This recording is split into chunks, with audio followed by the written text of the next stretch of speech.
Before the video begins, I'd like to address a personal matter. Please join my Discord, where I regularly share smaller updates throughout the day about my new videos. Thank you, and now enjoy the video. This video falls under the fair use law. The FOLLOWIG is a fan summary, for entertainment purpose, only, which is not intended to replace the original series. We do not own the anime, manhwa, or any of the artworks, all rights reserved to their respective owners. Please support the official release of this series. This is for people's enjoyment only. This video is not meant to infringe any of the copyrights.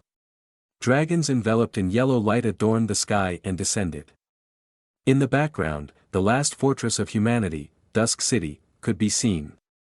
Dragons landed on the ground like flies. Lightning shot out from a cloud cover, and a large red dragon flew directly towards the fortress. A wizard recognized the dragon and said it was the dragon of ancestor Lien. A young man named Atto appeared next to our wizard. Atto said he would give up his life to create an escape route for the wizard. He was the hope, and he should leave this era. Atto said that with his knowledge, the wizard could save the fate of humanity in another era.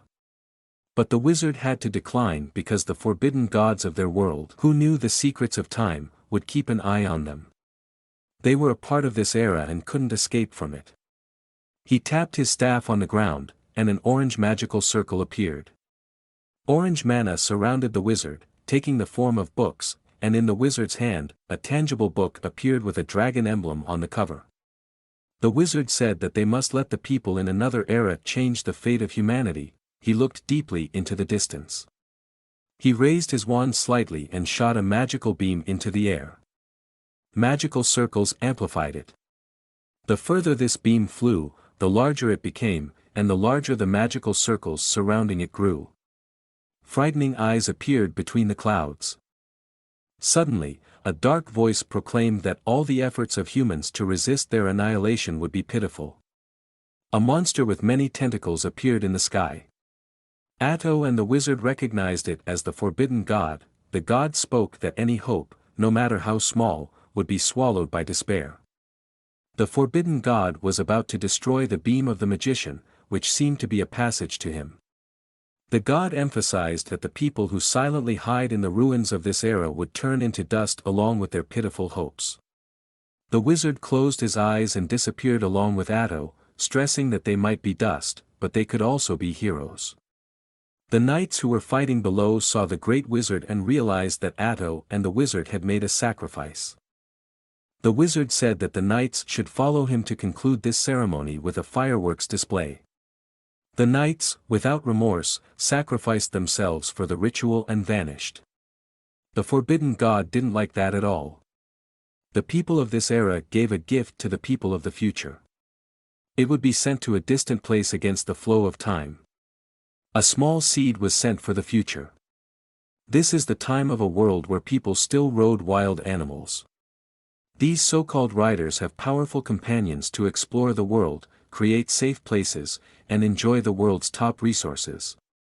Outside these safe places, dangerous beasts lurked everywhere. Black light surrounded an area that had been on the edge of the dangerous wasteland for centuries. The owner of this area was an extremely strong and powerful tamer who had established his own training process with the black light. This mighty tamer had been the one protecting this area for hundreds of years. Within this safe area, a young man could be seen standing in front of a bulletin board, reading a notice. It was a note from the tamer special training camp stating that if someone managed to hatch something within 3 years, they could join the gathering team. However, it was also mentioned that it was dangerous, and one should join with caution. Our protagonist held an egg in his arms and sat on a wooden barrel. He was feeling a bit unsettled. Tomorrow was the last day of the 3 years. And there were no signs of anything hatching. Our protagonist looked down at his egg with a slightly downcast expression, then up at the tower, which was nearly disappearing into the night. Suddenly, he spotted something sparkling, a bright trail of light flying towards him on the horizon. He wondered what it could be, but before he could finish the thought, the beam of light struck him in the head. He fell motionless to the ground, the wooden barrel toppled beside him, and the small blue egg on one side. Our protagonist closed his eyes, but in his thoughts, he saw images of dragons flying, their claws, their majestic roars, their red eyes, and a person who seemed to be controlling a dragon. Suddenly, a voice urged him to wake up. Feeling a bit groggy, our hero opened his eyes. A whip grazed his face. An angry guard berated him for not having the right to sleep in the castle. The guard asked if he had spent the night there. Our protagonist was confused and asked in surprise, "Spend the night?" He wondered if what he had seen was a dream. He raised his hand to his head to check if he had any injuries and tried to recall what he had dreamt. He pondered whether tamers could truly be so powerful as to ride dragons. The still visibly furious guard wondered why he was muttering to himself and told him not to act as if he didn't exist. The guard swung the whip and struck our protagonist's face. The guard explained that he had heard that our hero and other weak unknown individuals were going on an exploration tour outside the walls today. The guard wondered if he would still be capable of doing so after receiving 12 whip lashes and returning alive. Suddenly, the shell of the egg began to crack. A passerby called out our protagonist's name, Su-Huan, and drew his attention to it. Su-Huan turned towards the egg, filled with anticipation and admiration.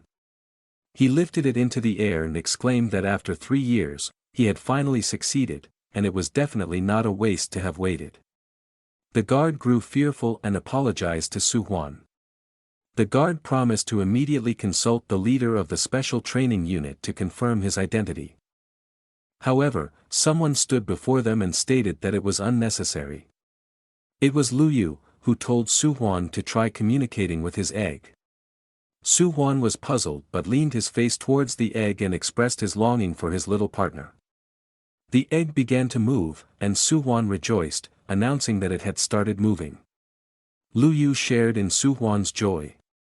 She proclaimed that there would now be a new tamer and noticed a scratch on Su-Huan's face as she approached him. Su-Huan explained the situation, mentioning that the guard had struck him. Lu Yu was not pleased with this revelation. She punished the guard with 20 whip lashes and sent him out into the dangerous land where he would have to survive. The guard started crying and pleaded with Su-Huan to spare his life. Su-Huan left him behind and followed Lu Yu. Both of them now stood before Fortress Master Zhou, who asked Lu Yu if Su-Huan was the first newcomer this half-year.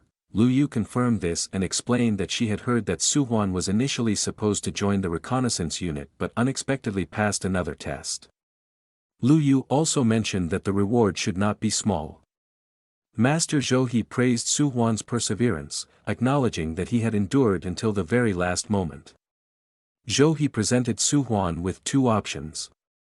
Option 1 was that since Su-Huan's egg was a lizard, he could provide him with dragon scales infused with high-ranking blood. This would accelerate the hatching process until the egg fully hatched. Furthermore, Zhou explained that Su-Huan's partner would be stronger than most others of its kind, and there was a small chance it would directly benefit from the dragon blood, granting it additional strength. Option 2 was that if Su-Huan decided to tame a second beast, he could choose one from Master Zhou's collection. Su-Huan decisively chose the first option. Zhou agreed and sent someone to bring him the scales. Zhou also advised Su-Huan to not lose his heart in the future and to become a great asset to himself and his country. Su-Huan looked ecstatic and expressed his determination to meet the expectations. Outside the castle, there were 2 districts, the inner district where the wealthy lived and the outer district where the poorer people resided. Su-Huan lived in a small house in the outer part of the city, in the poorer area. When he arrived home, his sister scolded him, asking where he had been all night, as she had been worried. Su-Huan's sister had even gone to the castle walls in the morning but couldn't enter. She nearly ripped his ear off. Suddenly, there was a knock on the door, surprising Su-Huan and his sister. It was the courier sent by Master Zhou. He greeted Su-Huan's sister, bowed, and hoped that they would accept the items. On the plate the courier carried were the scales, along with some gold. Su-Huan and his sister were amazed. His sister could hardly believe it and beamed with joy, praising her brother and mentioning that their parents would also be very happy if they were still alive. Su-Huan interrupted his sister briefly to remind her that the courier was still there. The three of them stood still and motionless for a few seconds. Suddenly, Su-Huan's sister remembered that she still had to work, rushed outside, and slammed the door shut. Su-Huan didn't know what to say and accepted the delivery. He opened the small packages and examined the scales. Yellow mana flowed out of the scales and onto Su-Huan's forehead, into his head. He saw something. It was the book created by a wizard from an older era. It opened to a page containing instructions on how to turn a lizard into a dragon, with a highly detailed diagram. Su-Huan was in a trance-like state. When he regained his senses, he thanked the courier and realized what he had just seen.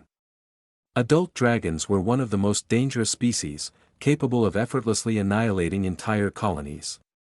He realized that he didn't yet possess such a powerful dragon and looked down at his egg. He mentally went through the ingredients he would need to develop his lizard and realized that the bloody dragon root, nowadays called Lilibrownwurzel, might be useful. Su-Huan remembered that some time ago, there was a girl who was a prodigy and personally taught by Master Zhouhe. She had only managed to hatch a high-ranking dangerous beast. Su-Huan was determined to hatch a dragon that might even surpass this level. Su-Huan ran into the city to buy the root he had seen. He crushed it and bathed the egg in it. Additionally, he drew magical circles on the ground and performed the ritual as instructed in the manual. The egg started to glow, and the silhouette of a dragon appeared. Su-Huan was startled as the silhouette grew larger and disappeared as quickly as it had come. The egg continued to hatch, and the shell broke. Excitedly, Su-Huan wondered what it would become, a lizard or a dragon. The next morning arrived, and the sun rose. At the castle's training center, several people were already training. Lu Yu observed everything, watching the training attentively and sternly. Two of the trainees started gossiping about Su-Huan, mocking him for not attending training for 4 days. They sarcastically wondered if he had died at home or if he had become too arrogant because he had become a tamer. Lu Yu noticed something. It was Su-Huan, returning to training after 4 days with a backpack. Lu Yu was somewhat annoyed and asked him if he finally remembered that he should also attend training. The other apprentices felt some pity for Su-Huan, thinking that he would now receive a proper punishment. Su-Huan explained to Lu Yu that he had a reason for not showing up. Lu Yu asked what that reason was, hoping that it would be a good one. Su-Huan called for his little friend to come out. 2 cute little hands and yellow eyes emerged from the backpack. A small, adorable baby dragon climbed onto Su-Huan's shoulder. It looked incredibly cute and made a sweet sound. Everyone was shocked and amazed at what had appeared. One of the trainees remarked that it wasn't a lizard. Where did this strong presence come from? Lu Yu explained that it was an extremely dangerous species, a dragon. Everyone was shocked. Lu Yu instructed Su-Huan to follow her back to Master Zhouhe. Master Zhouhe slammed his hands on his desk and confirmed Lu Yu's statement. He looked somewhat angry that someone had managed to hatch such an egg on their first attempt. He asked Lu Yu to find out who was responsible for Su-Huan's creation. He wanted the responsible individuals to have 3 months' wages deducted, as they had nearly destroyed the future of a prodigy. Master Zhouhe recognized that the past few years must have been tough for Su-Huan. He explained that if Su-Huan had received a normal or even a high-ranking egg, he would have already achieved exceptional achievements. He also stated that many hurdles always reward one handsomely, and with a dragon at the beginning of his career, Su-Huan would surpass others in the future if he worked hard. Su-Huan patted his chest with his hand and assured Master Zhouhe that he wouldn't disappoint him. Master Zhouhe was pleased that the tamer training could produce not only a genius like Su-Huan but also someone so persistent. Master Zhouhe directly asked Su-Huan if he wanted to become his disciple. Su-Huan was shocked, and even Lu Yu was somewhat surprised. It had been 3 years since Master Zhouhe had the idea to take on a new disciple in Su-Su. Su-Huan agreed, he wanted to become his disciple. Master Zhouhe laughed and was happy. He announced that he would gather all the tamers to hold a grand banquet that evening to celebrate the birth of a new great tamer and the fact that Master Zhou had taken on a new disciple. Night fell, and light emanated from the castle. The banquet was in full swing. Su-Huan and his older sister were escorted home by the palace guards in a carriage. Su-Huan explained to his sister that he now had a monthly income of 100 grams of gold. He wanted to buy their old house back someday, which they had to sell for him to receive special training. His sister explained that she couldn't earn that amount of money even in 3 years. She pinched his cheek and told him how amazing he was. Su-Huan told his sister to rest first as she had work in the morning.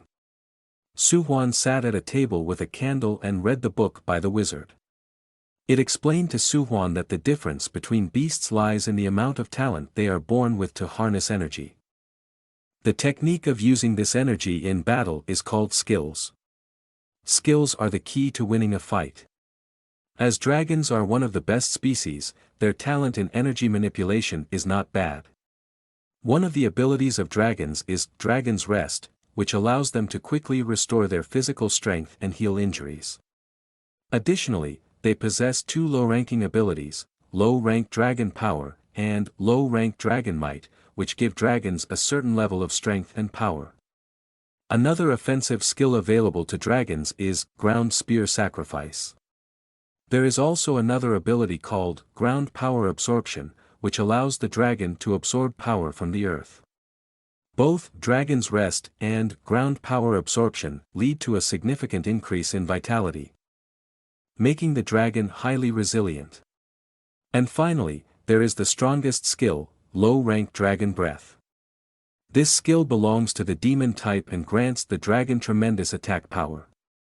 Su-Huan attentively read all this information, then looked down at his sweet, sleeping partner and said that he believed the dragon would grow into a powerful being.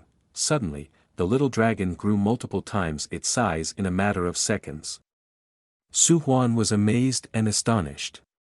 He realized that dangerous species like his dragon grow at an enormous speed. It was the next morning, and the sun was rising over the city. Su-Huan and Master Zhou were in the training room, facing each other. Master Zhou recognized that Su-Huan's dragon had great potential. He wanted Su-Huan to choose one of 3 talents to see what abilities the cute dragon possessed. He also explained that his main attribute was the demon type and showed Su-Huan his ring. Su-Huan recognized it as the Master's Tamer Seal. A Tamer Seal is a special item that can contain a large number of beasts, allowing them to rest and regenerate in an internal space. Trained beasts can grow quite large quickly, and it would be impossible to keep just one beast permanently. Therefore, various jewelry items were created that contained the mentioned internal space. Following that, Master Zhou summoned one of his beasts. It was a scarlet demon wolf emitting a red-black aura. Master Zhou explained that it was a scarlet demon wolf that hatched as a simple low-ranking beast but had since evolved into a high-ranking beast due to good nutrition. It was also one of the first beasts that Master Zhou tamed, making it perfect to test the little dragon. Su-Huan didn't quite believe it and panicked a bit, and even the little dragon was amazed when it saw the large wolf. Master Zhou continued to explain that his wolf possessed both demon and pure attributes. He also wanted Su-Huan to release his dragon because it would manage fine on its own. The face of our dragon, on the other hand, did not look as if it believed Master Zhou's words. The shadow of the large wolf loomed over the small blue dragon. With fiery red eyes and a growl, the wolf looked down at the dragon.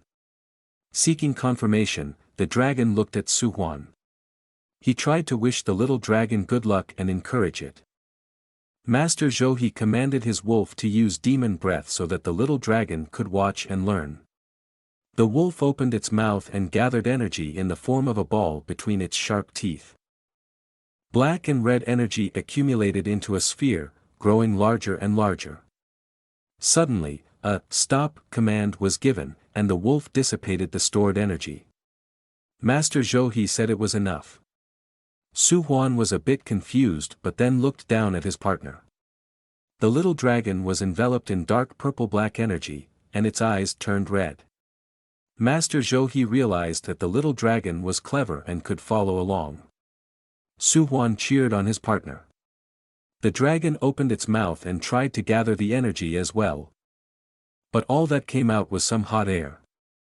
Su-Huan was somewhat disappointed. However, Master Zhou explained that the dragon understood the technique, and the hot air was the original form of demon energy. He said that Su-Huan had a little treasure, as the dragon was very talented, having understood the basic movements just by watching. Master Zhou raised his finger and made his wolf disappear back into his ring, stating that no further test was necessary. Just as the cute dragon was about to exhale, Master Zhou summoned a giant platypus and wanted the two to play together. The little blue dragon ran behind Su-Huan's leg in fear. The dragon cried out in panic. Su-Huan told his teacher that it might be too much to summon such a strong beast right from the beginning. Master Zhou agreed and proceeded to summon another beast. Red claws stomped on the ground, a mouth opened, revealing black teeth, saliva dripping down, and hot steam escaping. A large scaled tail swung through the air. Excitedly, Master Zhou summoned one of his strongest beasts. It was a fire, dragon, demon, and earth attribute dragon. Master Zhou's dragon looked like a tyrannosaurus. Su-Huan and the little cute blue dragon were astonished. Su-Huan asked if dragon types were rare. Master Zhou confirmed this, saying that it was lucky for Su-Huan to have obtained one. Normally, newcomers like him wouldn't get one. Many professional tamers want to tame a dragon. Su-Huan realized that he should keep the secret book, which had served as a guide to dragons until now, a secret. Master Zhou asked if Su-Huan was ready. The Tyrannosaurus focused its gaze. The little blue dragon, on the other hand, was once again fearful and anxious. Master Zhou commanded it to use a little of its dragon power so that the little dragon could feel it. The Tyrannosaurus roared, and a gust of wind rushed towards Su-Huan. It was an intimidating pressure that rested upon Su-Huan. The gust was so strong that if Su-Huan were on a small boat, it could capsize at any moment. Master Zhou then touched Su-Huan on his shoulder and told him not to stand within range of an attack. A cold shiver ran through Su-Huan as he realized the strength required to create such a range with a mere roar. Su-Huan and Master Zhou noticed, however, that the little dragon unexpectedly withstood the gust of wind. Master Zhou commanded his Tyrannosaurus to exert a bit more force. The Tyrannosaurus was fully fired up for this command and roared even more powerfully. The little dragon had to exert itself more now and was almost lifted off the ground. Master Zhou made a premature realization and said that he probably wouldn't be able to withstand this pressure any longer. However, he then realized that the little dragon was building up counterpressure. Even though it was very weak, the little dragon used some dragon power to withstand the force from the Tyrannosaurus. Master Zhou praised the little dragon and said that with such talent, the dragon could reach unparalleled heights and break the shackles of its species. Su-Huan was delighted that his little friend was so strong. Zhou remembered something and asked Su-Huan if he had already used the dragon scales he gave him. Su-Huan replied that he had used them immediately upon receiving them. Zhou explained that the little dragon had absorbed the scales exceptionally well and that its talent would far surpass that of other dragons. He then gave Su-Huan a book containing various training methods and techniques. It also included a training method that would train Su-Huan's mind. Su-Huan looked excited and thanked his teacher. After leaving the castle, Su-Huan set out to repurchase his old house. When the owner learned that Su-Huan had become a tamer, the repurchase went smoothly.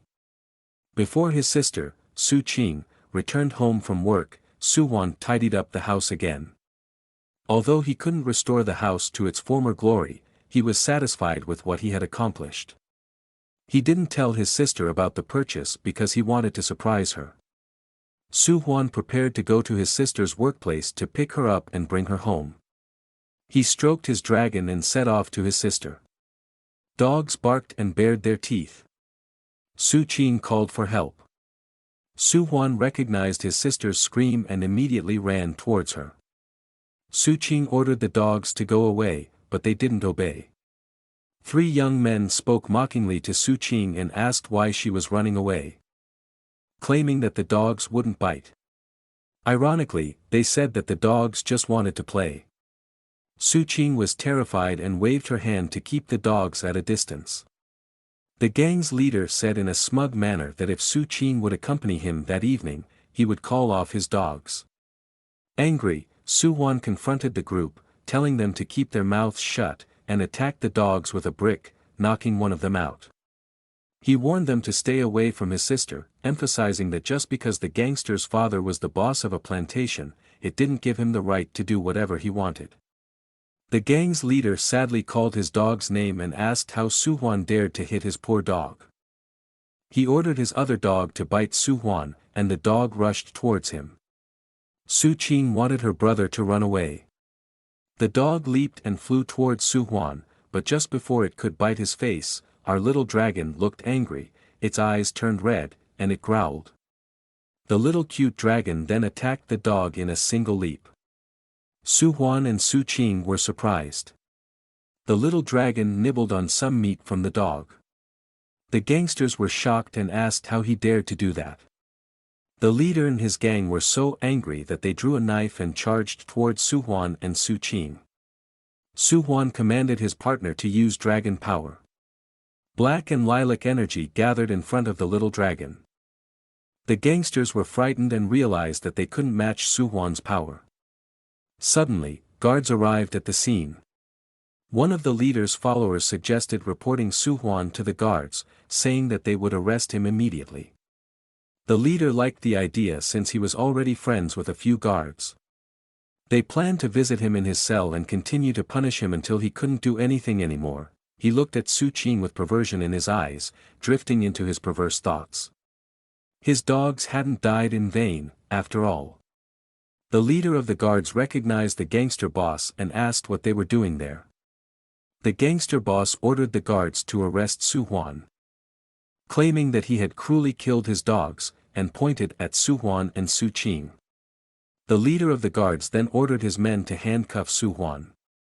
The two guards hoped that after Su-Huan had killed the two dogs, he would surrender. Su-Huan threw his brick at the feet of the guards and said that if they were unhappy about the dogs being dead, they should arrest the brick since he had killed them after all.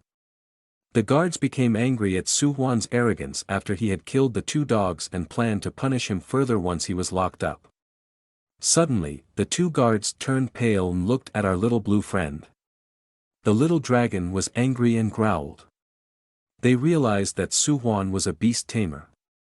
Furthermore, Su-Huan showed them Master Zhouhi's emblem and ordered the guards to take a good look at it. Shocked, the guards examined the seal, and even the leader of the guards realized his situation and who he was dealing with. He drew his gun and fired into the air, surprising the gangsters. He aimed the weapon at the gangsters and explained their crimes. He ordered his helpers to handcuff the gang members, stating that if they resisted, they had permission to shoot them immediately. The gangster told the captain of the guards that he was making a mistake, as his father was the fifth boss of the plantation, and he could owe them a favor. The guard then struck the gangster leader and ordered his men to beat him as well. The guard praised Su-Huan for intervening before the dogs could harm anyone. Su-Huan commended the guards for quickly handling the situation. The leader of the guard team thanked him and asked if Su-Huan was satisfied that the three gangsters received a proper beating. Su-Huan made it clear that whatever happened to them in prison, he would find them and personally visit them afterward. The guards took note of it fearfully. Su-Huan then told his sister that they could go home now. Su-Ching was happy and wanted to go home with her brother. The guards wondered which would be worse, having a plantation boss as an enemy or a beast tamer. Unanimously, they realized that it would be better to have a plantation boss as an enemy since there was no telling if they could survive a beast tamer. One guard was to fetch a car so they could lock up the gangsters and then dispose of them. Su-Ching was overjoyed. She never thought she would be able to live in her old house again. It felt like a dream. Su-Huan said that she shouldn't be too happy as this was just the beginning and handed her the house keys. Su-Ching emphasized that she now had hope for a better and brighter future. There was a knock on the door. Su-Huan opened it, and an older man greeted him, introducing himself as the deputy chief of the plantation. Su-Ching recognized him. He had learned that Su-Huan and Su-Ching were being harassed by gangsters connected to the fifth boss of the plantation and wanted to help. He wanted to demote the boss and turn him into a regular farmer who could easily meet an accident. He wanted to ask if this punishment seemed appropriate to Su-Huan and Su-Ching. Su-Huan praised the chief and found the idea clever. Additionally, he wanted to promote Su-Ching to a less dangerous position but in a higher position. However, Su-Ching wasn't sure if she would fit in there. The chief of the plantation encouraged her and offered her the opportunity to always come to him. Su-Ching accepted the offer, and she and the plantation chief were happy. Su-Huan understood that the stronger he became, the more privileges he would receive. He poured some rice into a bowl, a bit too much rice. He wanted our little sweet farmer dragon, doll, to eat the rice so that he would grow big and strong quickly. He had received the recipe for it from Master Zhouhe. The dragon didn't seem very enthusiastic about the large amount and looked quite sad. There are 8 stages of food consumption. The recipe he received was specifically for demon-type creatures of the rank good. Su-Huan wondered why the little dragon didn't want to eat more and only took 2 small bites. He wondered if there might be a problem with the ingredients. Su-Huan got an idea.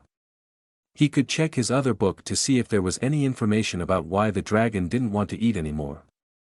He summoned the book and read that when a dragon hatches, its eggshell becomes its food, which keeps it satiated for a long time. Afterward, it depends on the dragon's type as to what kind of food it prefers, often favoring live prey. Su-Huan understood the problem and decided to adjust the recipe accordingly.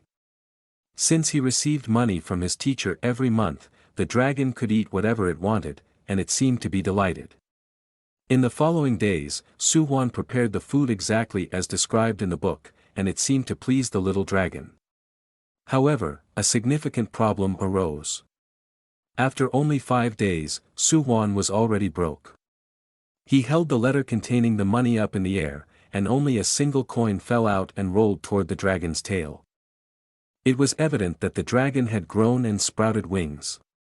But even if he bankrupted himself to make the dragon grow, Su-Huan thought to himself that the dragon must continue to grow and ascend to a higher class.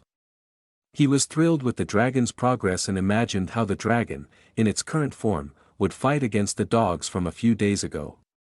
Whether the dragon would fly and bite, attack with its claws, or simply tear them apart, it would easily defeat the dogs.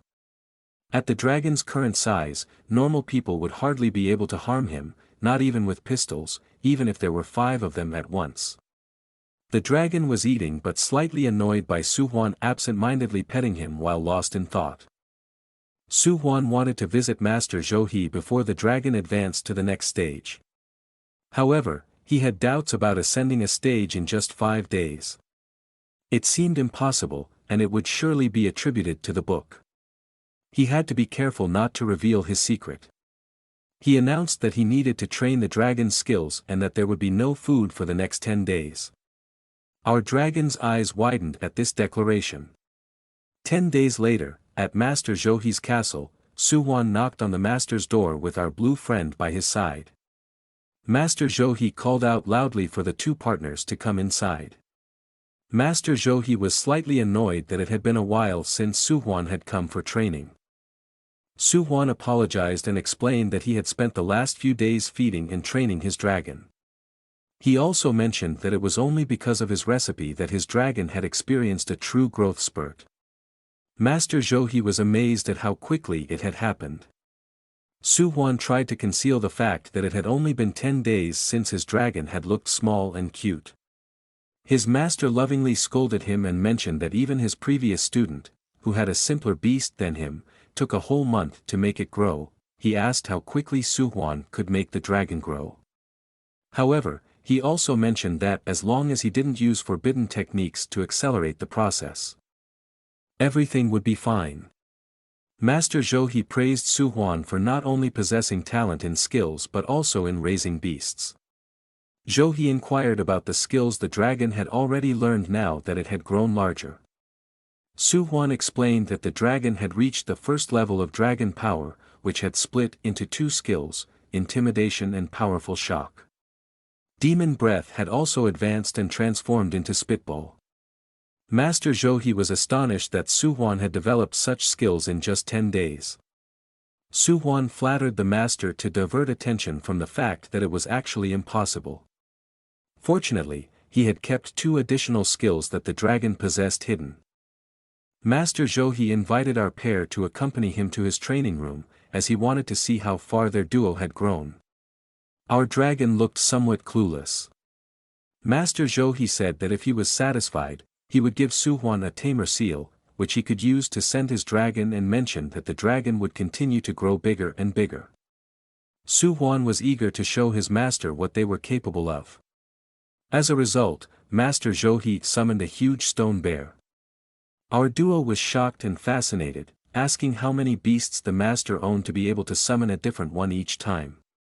He said he had around 20. Master Zhou asked if they were ready and told them to demonstrate what they had learned from their training. The gigantic stone bear let out a roar, saliva escaped its mouth, and a shockwave rushed towards our dragon and Su-Huan. Our dragon's eyes turned red as it activated the intimidation ability. Master Zhou praised him for it and ordered his bear to stop. He said he would make it easier for our heroes and told them to try attacking with demon breath.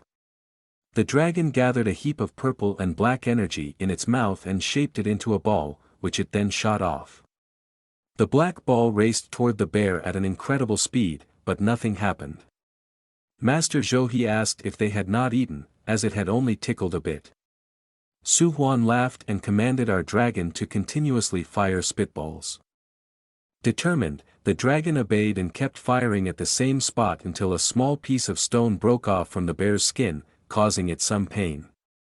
Zhou praised the two for mastering this technique all by themselves. Developing a technique that fired many quick and precise shots using demon energy was no easy feat. Su-Huan thanked him for the praise.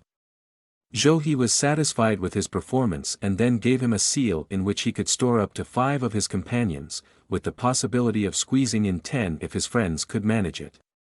Su-Huan expressed his gratitude once again. Zhou continued, stating that Su-Huan didn't need to be so happy because even though his progress was remarkable, he lacked combat experience. This experience could only be gained through real battles and learning from them.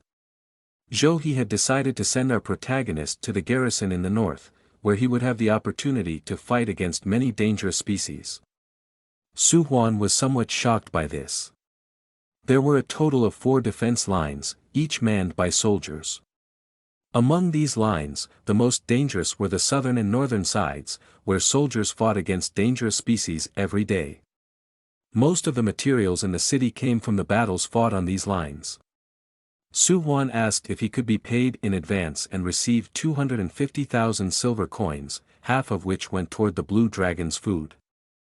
Su-Huan needed a full 3 days to cook all the necessary dishes. Once he had finished everything, he had to leave immediately. He was going to the northern outpost, where he would assist as a team member at the 7th watch post. The inner 4 lines were intended for plantations. Naturally, the plantations would never be enough, so there were additional ones outside the walls. However, these were much more dangerous as beasts could appear at any time. The deputy chief of the plantation personally brought Su-Huan to his assigned location, which surprised the soldiers already stationed there. They immediately recognized him as a tamer and understood that the food on the truck was meant for their dragon. 2 soldiers panicked and rushed downstairs to help Su-Huan. They asked why he would personally do it and insisted that they could take care of it. Our hero, visibly embarrassed, assured them that it was not necessary. The red-haired soldier introduced himself as Su-Huan. Su-Huan explained that Su-Huan was older than him and that he preferred to call him Brother Huang. Brother Huang burst into tears, expressing his gratitude for being treated so well. He then ordered the other soldiers to assist with unloading the supplies. There were a total of 29 outposts in the northern area, and Su-Huan was stationed at the 7th outpost. 10 years ago, this outpost had been completely destroyed, with no survivors. Today, it had been rebuilt from its ruins. Su-Huan was excited about his new adventures. As the afternoon progressed, they cooked noodles. Brother Huang and Su-Huan sat together at a table to eat. Su-Huan suggested calling him simply Huan, but Brother Huang explained that being a tamer was a big deal, so out of respect, he would like to call him Brother Su. They sat together with 2 other comrades, enjoying noodles and some meat. Su-Huan and Brother Huang became friends. Su-Huan asked the group how often monsters appeared here and how strong they were. The blonde soldier who had helped with unloading explained that it was moderate here. There weren't as many monsters as in the outer area. But occasionally, a monster would stray here and sneak around. He pointed to an area behind Su-Huan where the dead bodies of the monsters they had slain in recent days were piled up. They would be collected in the middle and at the end of each month, and accordingly, they would receive points. Su-Huan praised the soldiers and was surprised that they managed to eliminate so many without the help of a beast. Another soldier asked if Su-Huan could show his beast. Brother Huang was shocked by this question and reprimanded them, saying that they shouldn't summon their beasts at will and how dare they ask such a thing. However, Su-Huan assured them that it was not a problem and summoned our blue dragon. Everyone was surprised to see that our dragon belonged to one of the best species. They were impressed by the dragon. Our dragon instinctively used its powerful shock skill before anything worse could happen. However, Su-Huan knelt down and whispered in the dragon's ear, scolding him and explaining that he shouldn't use his skills recklessly. He asked if Xiao-Hu was okay or if he had gotten hurt. Xiao-Hu reassured him that he was fine and that his dragon was really awesome. The other soldiers teased Xiao-Hu, saying that he almost wet his pants.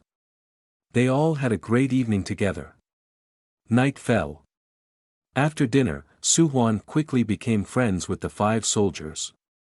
As he unpacked some things and his dragon slept, he continued training his mind according to his master's instructions. Step is to remove all distractions from one's mind and visualize a crystal.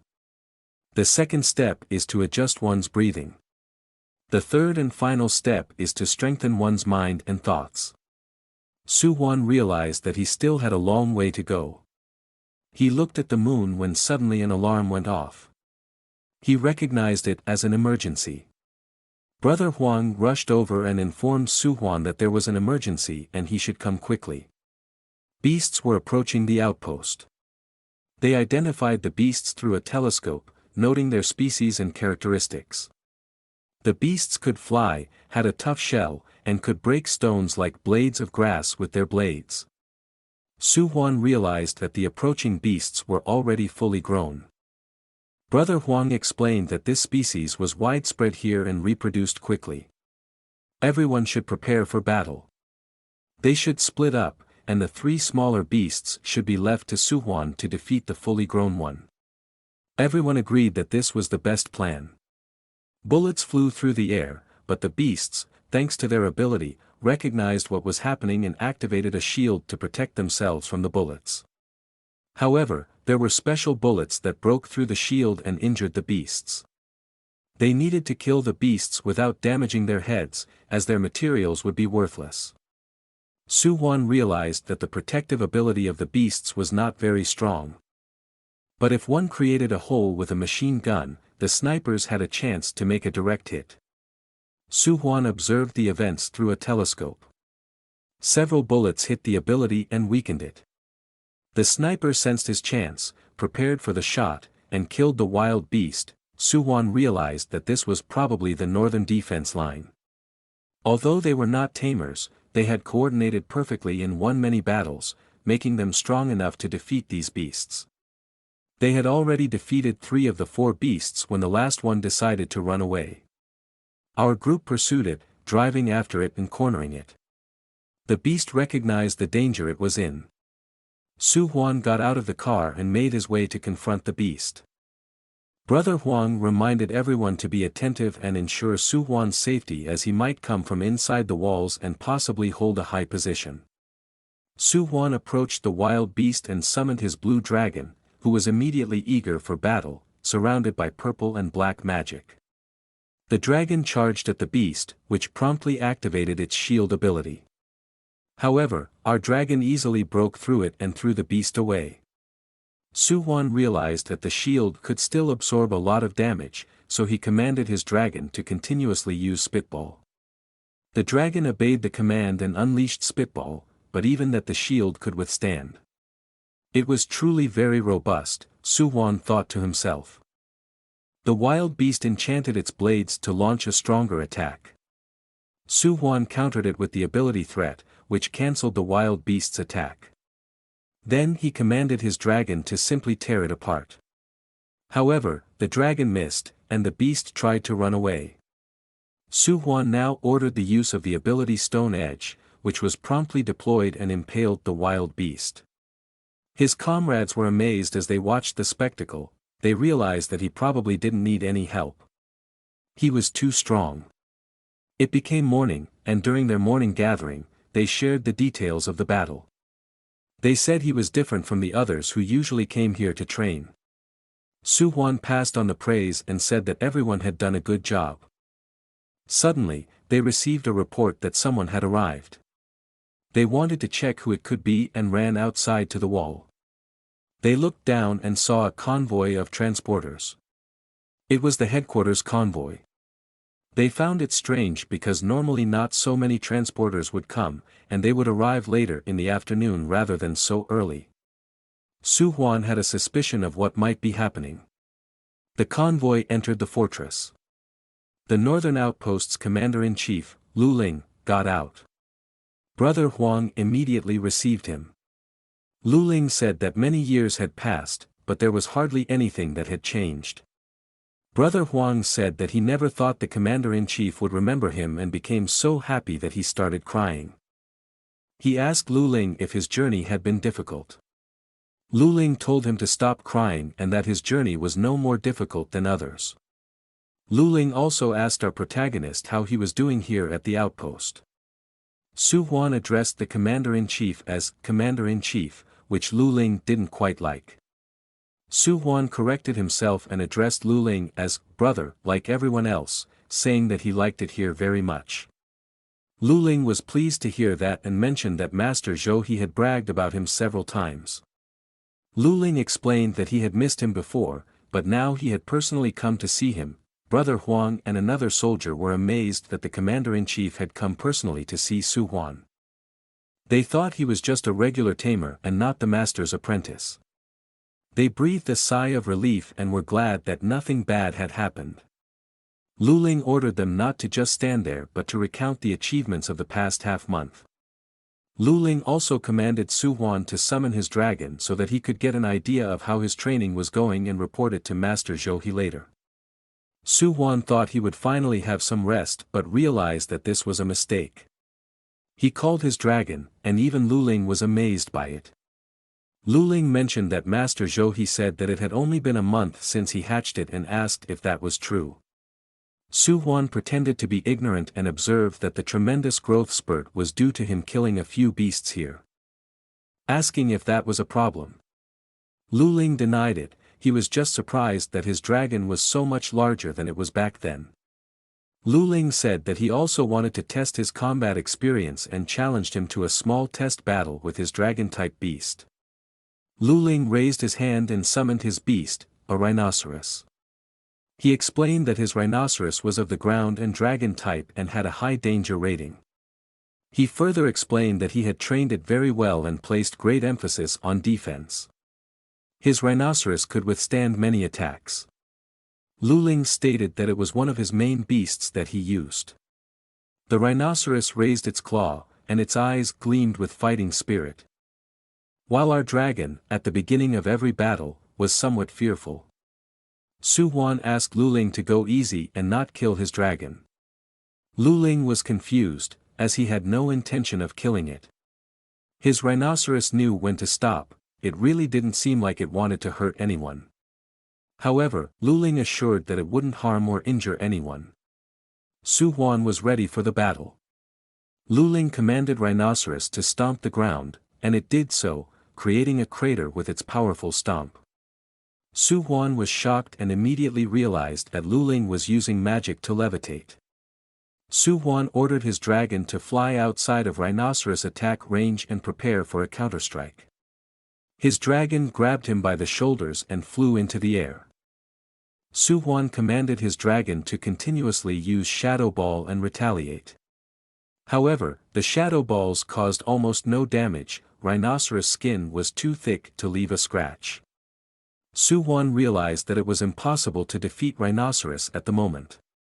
The only thing he could do was to show what his dragon had learned and the progress it had made to not disappoint Master Zhou. He ordered his dragon to become faster and attack from all directions. The dragon became faster and faster, firing shadow balls from every imaginable direction.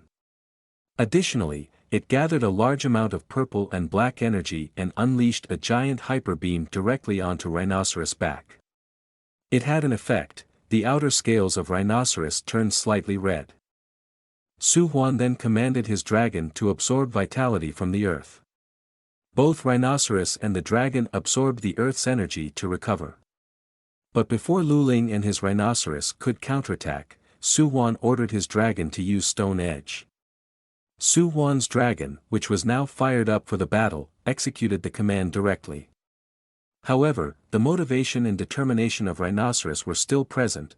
By now, Rhinoceros was even somewhat angry. It used Stomp again and threw our dragon backward.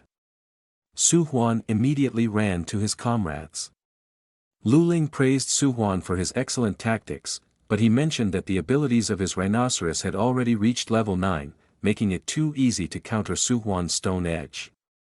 Su-Huan asked if he had completed his mission, and in that moment, the little blue dragon shed tears, saddened by its defeat. Luling apologized and understood the progress they had made. Master Zhou would surely be very pleased. He also remarked on the impressive growth rate and how Master Zhou had found a great disciple. Rhinoceros comforted our little dragon, and together they looked really cute. It seemed like the beginning of a beautiful friendship. Not long after Luling left the outpost, winter arrived, and it started to snow. The outpost was really cold, and the icy wind blew from the north. Without electricity or other heat sources, the only way to keep warm was in sleeping bags.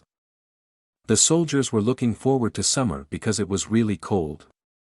One of the soldiers explained that Su-Huan possessed an ability that made him impervious to the cold. Suddenly, an alarm went off again, and everyone immediately stood up. The current situation was announced, and Brother Huang assigned tasks to the people. Everyone knew what to do, and they ran to their positions. Brother Huang explained that according to Luling, it was very serious. Planetage number 25 had been completely taken over by monsters. There seemed to be many different types of beasts. The workers had managed to seek safety but were trapped. Currently, they were relying only on a few broken fences and ruins. That wouldn't be enough. Sooner or later, they would likely die without help. Our outpost number 5 would receive assistance from outposts 3 and 4. Brother Huang explained that with the help of the other 2 outposts, they would be fully manned, but they had to launch the attack before 4 a.m. Brother Huang informed the driver that it was already 3:40 a.m. and that they needed to drive faster to arrive on time. They reached Planetage 25 at the northwestern gate, Gate 6. Brother Huang introduced himself to the outpost personnel at the gate. The employee at the gate said they should quickly drive to the focal point. He would provide them with information through a radio channel. Brother Huang agreed and immediately set off. The radio channel conveyed the information that the beasts had been sighted on the northwest side of gate number 5 and that they had advanced further into the grain fields. They were feasting on the bodies of the deceased workers. The surviving workers had been relocated to the headquarters and instructed to defend themselves there. Our team continued to hurry, driving as fast as possible. A whole convoy and 2 tanks were on their way to rescue the surviving workers. A special warning was also issued over the radio channel. The beasts were identified as a group of poisoned, decayed wolves with robust health. The voice explained that their weakness was their heads and that as soon as one was spotted, it should be killed immediately. The group's mission was to eliminate all dangerous beasts and save the surviving workers. Su-Huan and brother Huang sat in the car, attentively listening to the message. The two tanks leading the convoy stopped and fired their cannons, hitting several wolves at once. One wolf recognized the new threat and howled into the early morning, prompting many of its comrades to charge towards our convoy. Su-Huan told Xiaohu that something was strange and asked him to drive a bit slower to increase their distance. Xiaohu was confused, as was brother Huang, who asked why he wanted that. Su-Huan asked if they also heard a strange howling. He continued that his teacher once said that when something like this happens, a poisoned, decayed wolf could do it, and there was a chance it could develop into a leader, although the chance was small. Brother Huang also found it strange and mentioned that they were now increasing their distance, asking what they should do. Su-Huan explained that a poisonous, decayed wolf leader would command its subordinates, which was why these dangerous beasts could overcome the plantation's defense. The leader of the wolves had red eyes and was surrounded by a black, poisonous gas emanating from its mouth, which was filled with sharp, pointed teeth and dripping saliva. Thanks to its ability called wolf smog, it emitted a small black poisonous mist everywhere. It even reached the convoy, and they immediately realized it was toxic gas. They were told over the radio channel to use the infrared targeting system and remain vigilant, being careful not to accidentally harm their teammates. Su-Huan knew that it wouldn't be as easy as they were told over the radio and ordered Xiaohu to retreat, which he agreed to. Brother Huang looked out the window and saw a very large wolf and a few smaller ones attacking a nearby car. He called Su-Huan and told him to look as well. The very large wolf effortlessly tore open the car's roof with its huge, strong claws, causing the driver to sit inside in a state of panic and despair. They flipped the car over and pounced on it. Su-Huan's team arrived in front of the car. Su-Huan realized that it was a shadow wolf companion and that it was one of the leader's abilities, meaning there must be a leader present. Brother Huang pulled out his weapon and alerted his friends that the wolves were approaching them. The shadow wolf companion quickly charged and body-checked the car, shattering the glass. Brother Huang didn't have time to fire his weapon, instead, he had to protect his face from the falling shards of glass with his other hand. When the tires regained enough traction, the car containing Su-Huan, brother Huang, and Xiaohu drove away. Brother Huang now fired his weapon at the wolves and was somewhat angry at how strong they were. When he fired at the shadow wolf companion running beside him, he noticed that his bullets couldn't penetrate its fur. The shadow wolf companion took advantage of a brief moment and leaped into the air. It struck the roof with a single powerful blow, smashing it to pieces. Su-Huan was surprised and looked directly into the mouth of the shadow wolf companion, prompting him to summon his dragon companion. His dragon emerged right in front of Su-Huan, surrounded by a purple aura, its red eyes exuding a strong sense of threat.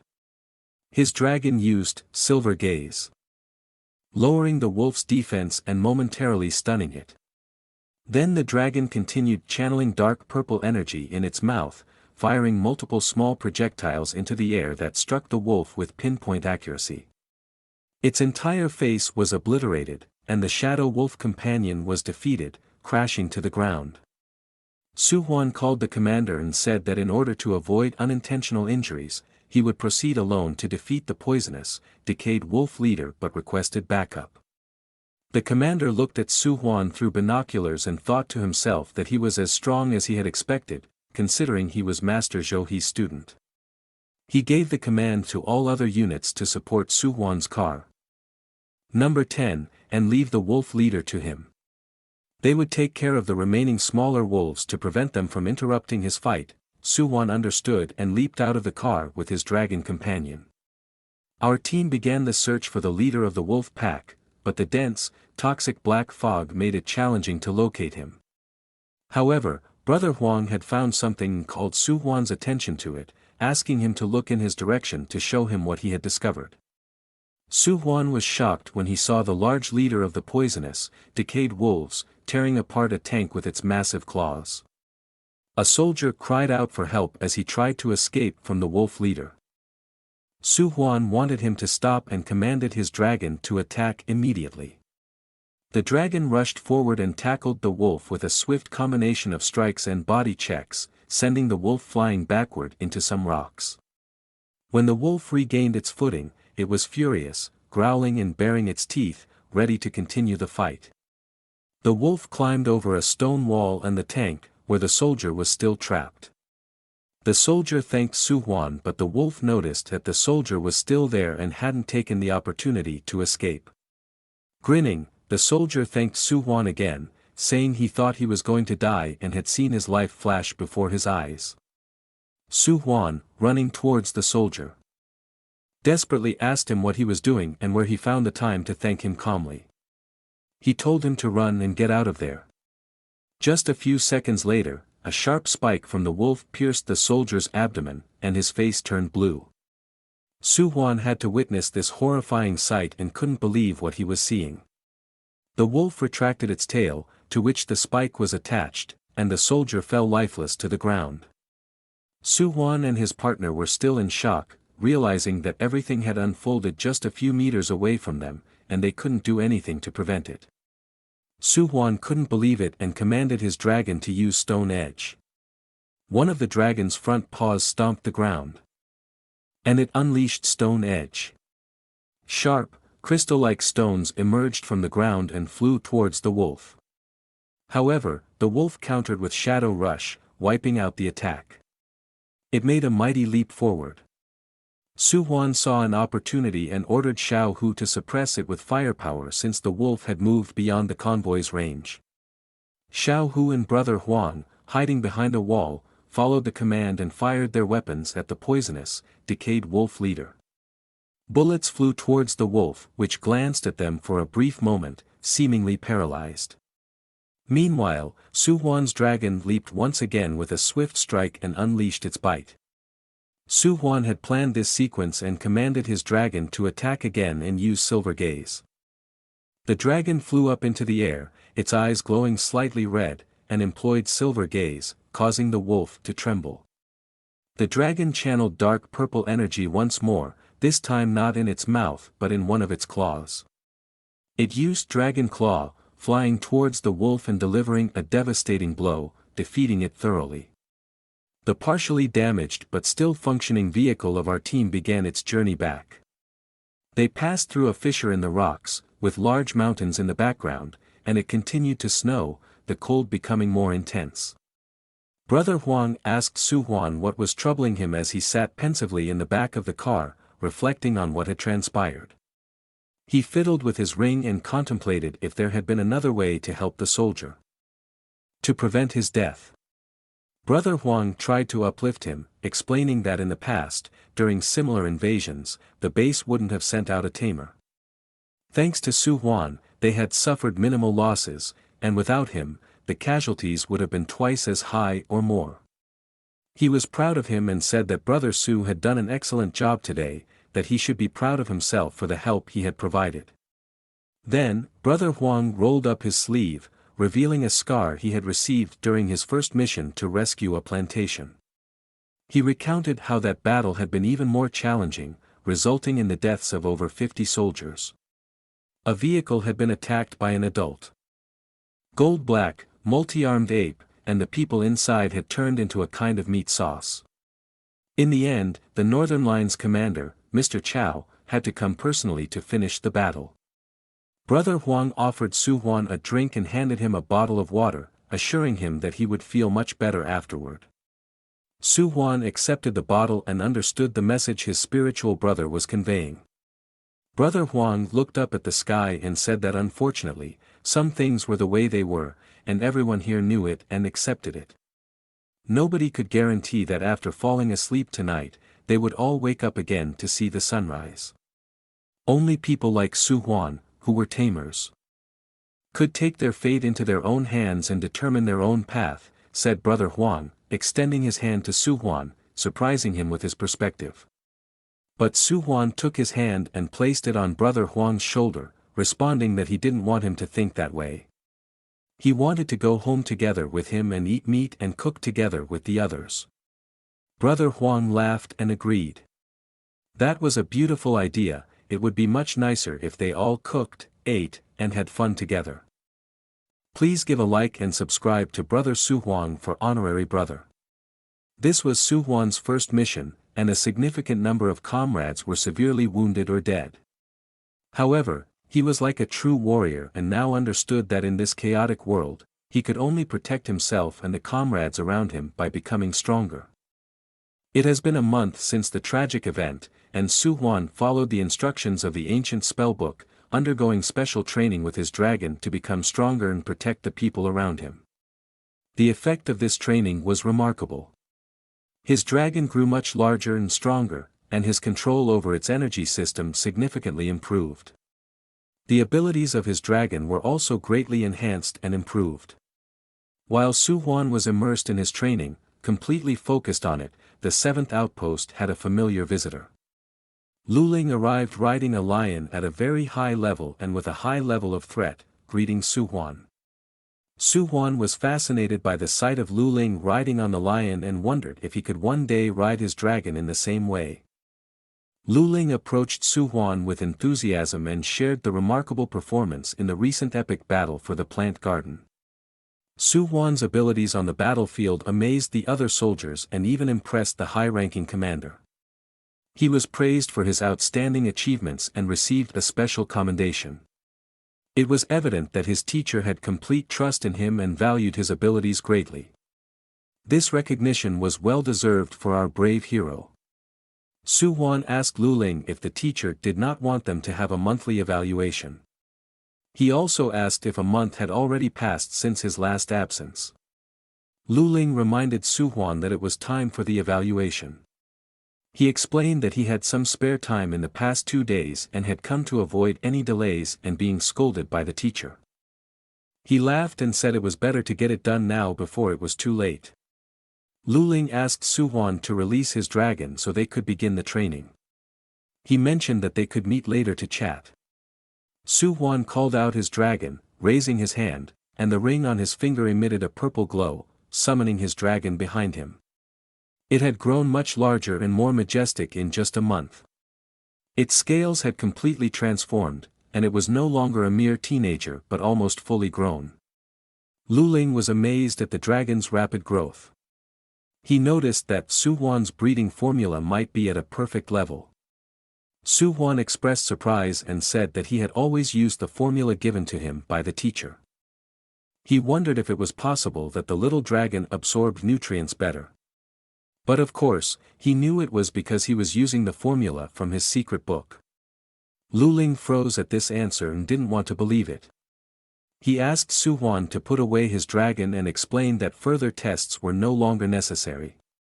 He reminded Su-Huan that according to the teacher's instructions, the training would be completed when the dragons reached the middle growth phase. Luling also informed Su-Huan that according to the teacher's instructions, the training at the northern border was now completed. It was time to gather and prepare to return to the castle to meet the teacher. Su-Huan expressed his surprise and asked if it was really possible to return so quickly.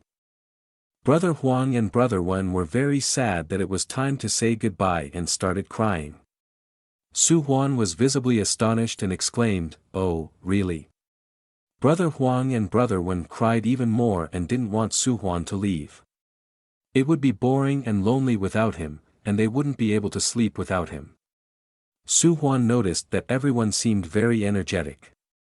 He suggested that his little dragon could accompany them during their running training. Brother Huang asked why Su-Huan was looking at him when Brother Wen was the one who couldn't sleep without him. Wen expressed his discontent with an energetic remark that he couldn't sleep. Su-Huan expressed his confidence that none of them could escape.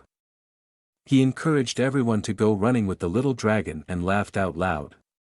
The next day in Master Zhouhe's training room, Lin Fu, the mayor's household manager and loyal subordinate, praised Su-Huan, who was panting on the ground, for his impressive endurance. He confirmed that Su-Huan was by no means lazy this month, as Lu Ling had mentioned before. Lin Fu was once the servant of Master Zhou-He's father and an experienced semi-professional tamer specializing in refining the spirit staff. Lin Fu was pleased with Su-Huan's progress. He said that while Su-Huan may not be as talented as his sister, he had shown good endurance and dedication. In this month, he had laid solid foundations in handling the spirit staff training. Lin Fu considered Su-Huan a promising student. Master Zhou-He was impressed by Su-Huan's rapid progress and successful completion of the training within a month. He remarked that Su-Huan must have worked hard during this time. Su-Huan remained modest and said that it wasn't very difficult to achieve such progress in just a month, let alone that he had exerted himself. Su-Huan explained to Master Zhou-He that through practice and training, one can always feel the clear sense of growth in their sharpened life. Compared to the 3 years of hatching and training pet eggs, where he repeatedly failed to make progress, the current life was much better. In such a life, where is the difficulty? However, Zhou-He had to admit that the achievements Su-Huan was making far exceeded his expectations and had to praise him for it. Su-Huan wondered if he might be sent to another distant outpost and considered what task might be assigned to him. However, Master Zhou-He planned for Su-Huan to participate in a combat competition that would take place in a month. It was an event called the Six-Field Combat Competition that Master Zhou-He wanted to prepare Su-Huan for. Su-Huan was somewhat surprised. Master Zhou-He explained that the Six-Field Combat Competition takes place once a year and it is a tournament jointly organized by 6 major assembly sites. It is a significant duel where fighters from different regions come together. He further explained that this tournament officially serves as a duel, but in reality, it is about getting the chance to enter the Blood Forest ruins. Su-Huan wondered if exploring the ruins really had to be so elaborate. He pointed out that there were similar ruins near their assembly site as well. Master Zhou-He explained that the Blood Forest ruins are fundamentally different from ordinary wilderness ruins. He further explained that the outer areas of the ruins are shielded by a secret energy barrier and cannot be entered. Oh, and the ruins themselves are occupied by an extremely powerful and dangerous race. Their leader is a formidable being of immense strength. At that time, after a fierce battle between the 6 major assembly sites and this being, a compromise was reached. Under pressure and in collaboration with the explorers from the 6 factions, it agreed to voluntarily open access to the secret zone every year for 3 human masters to explore. Thus, the 6-field combat was established.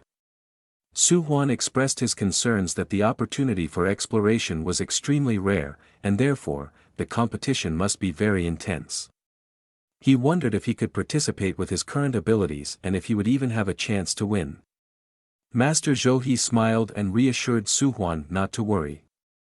Master Zhou-He explained to Su-Huan that for humans, access to the Blood Forest ruins is only limited to the outer area, and the inner core and main ruins are not accessible.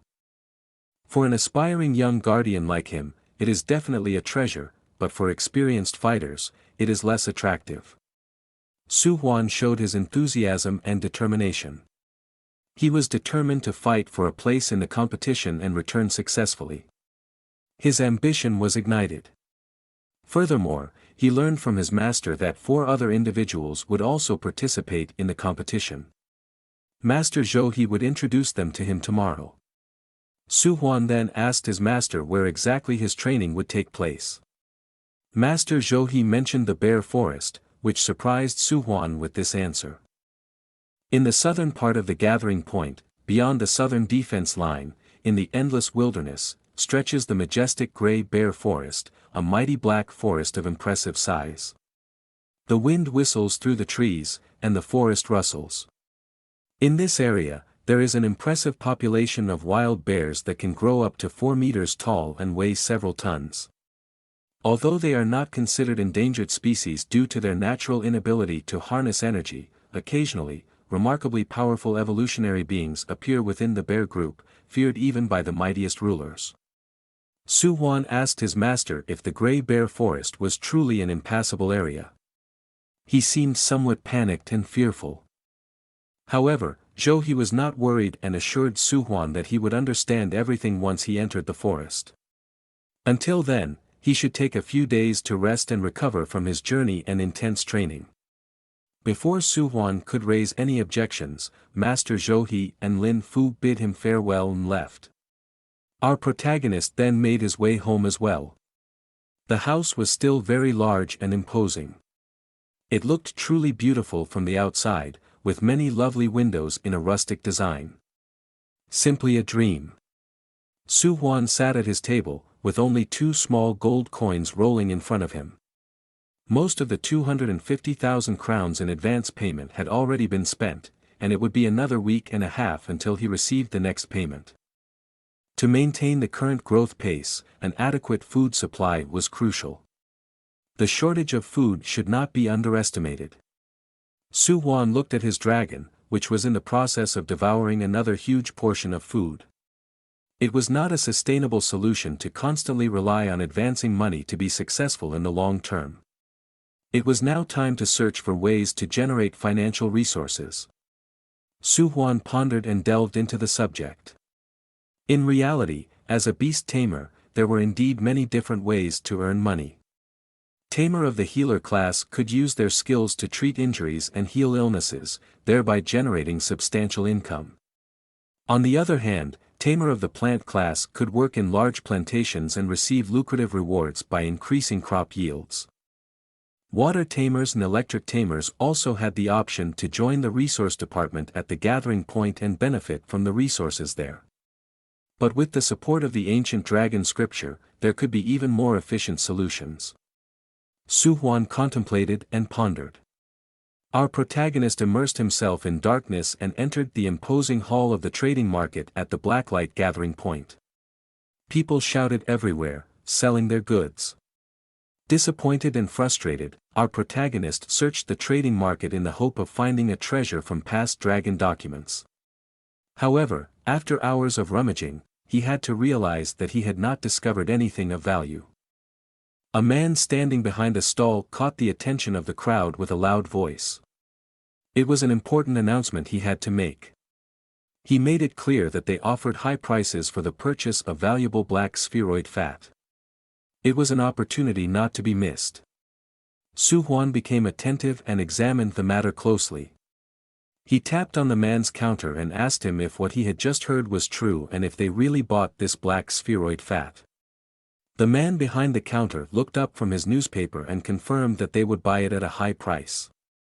He then asked if Su-Huan had any of it. Su-Huan replied that he didn't have any and just wanted to inquire about the purpose the man had for the item. The man directed these words at Su-Huan, telling him that he didn't care what use he had for it. If Su-Huan had something to sell, he was ready to accept it. If not, Su-Huan should go his own way and not disturb him in his activities. Su-Huan glanced at the papers the man held in his hand and could see a sort of shopping list there. He saw how much the man was willing to pay for it. 1 liter of black spheroid fat amounted to a staggering 63,000 steel cruisers. Su-Huan found it surprising that someone was willing to buy it at such a high price. Finally, he had found a way to make money. He bid farewell and continued on. According to the records in the ancient dragon book, black ink squid slime, black oak resin, and a thickening agent are mixed in a ratio of 3:1:2 and refined at high temperature for 75 minutes to produce black spheroid fat. Although according to the dragon book records, the black thick fat tree that naturally produces black spheroid fat has long been extinct, it is not uncommon in the blacklight gathering point. Black oak resin is traded there at 60 steel cruisers per liter. Su-Huan looked confident and already began planning his next steps in his mind. He realized that he only needed to get his hands on the thickening and melting substances to operate this profitable business. So, Su-Huan returned home and immediately set about his plan. Before him stood many smaller chemical devices that he needed for his plan. He commanded his now large dragon partner to step on a pedal twice with its foot, which it did immediately. The furnace blazed and burned fiercely. Su-Huan had succeeded. Amidst the 15 districts of the Blacklight Gathering Point, there is a unique institution of great importance, the Research Center for Dangerous Biological Energies. Their main task is to explore the secrets of dangerous creatures and mysterious energies. The building appeared very large from the outside and, apart from its insane architecture, was beautifully designed. It resembled a royal house. Countless scientists were busy inside the building.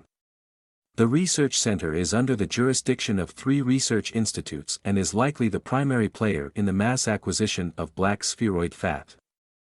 Su-Huan filled his mixture of black spheroid fat into bottles but had some concerns during the process.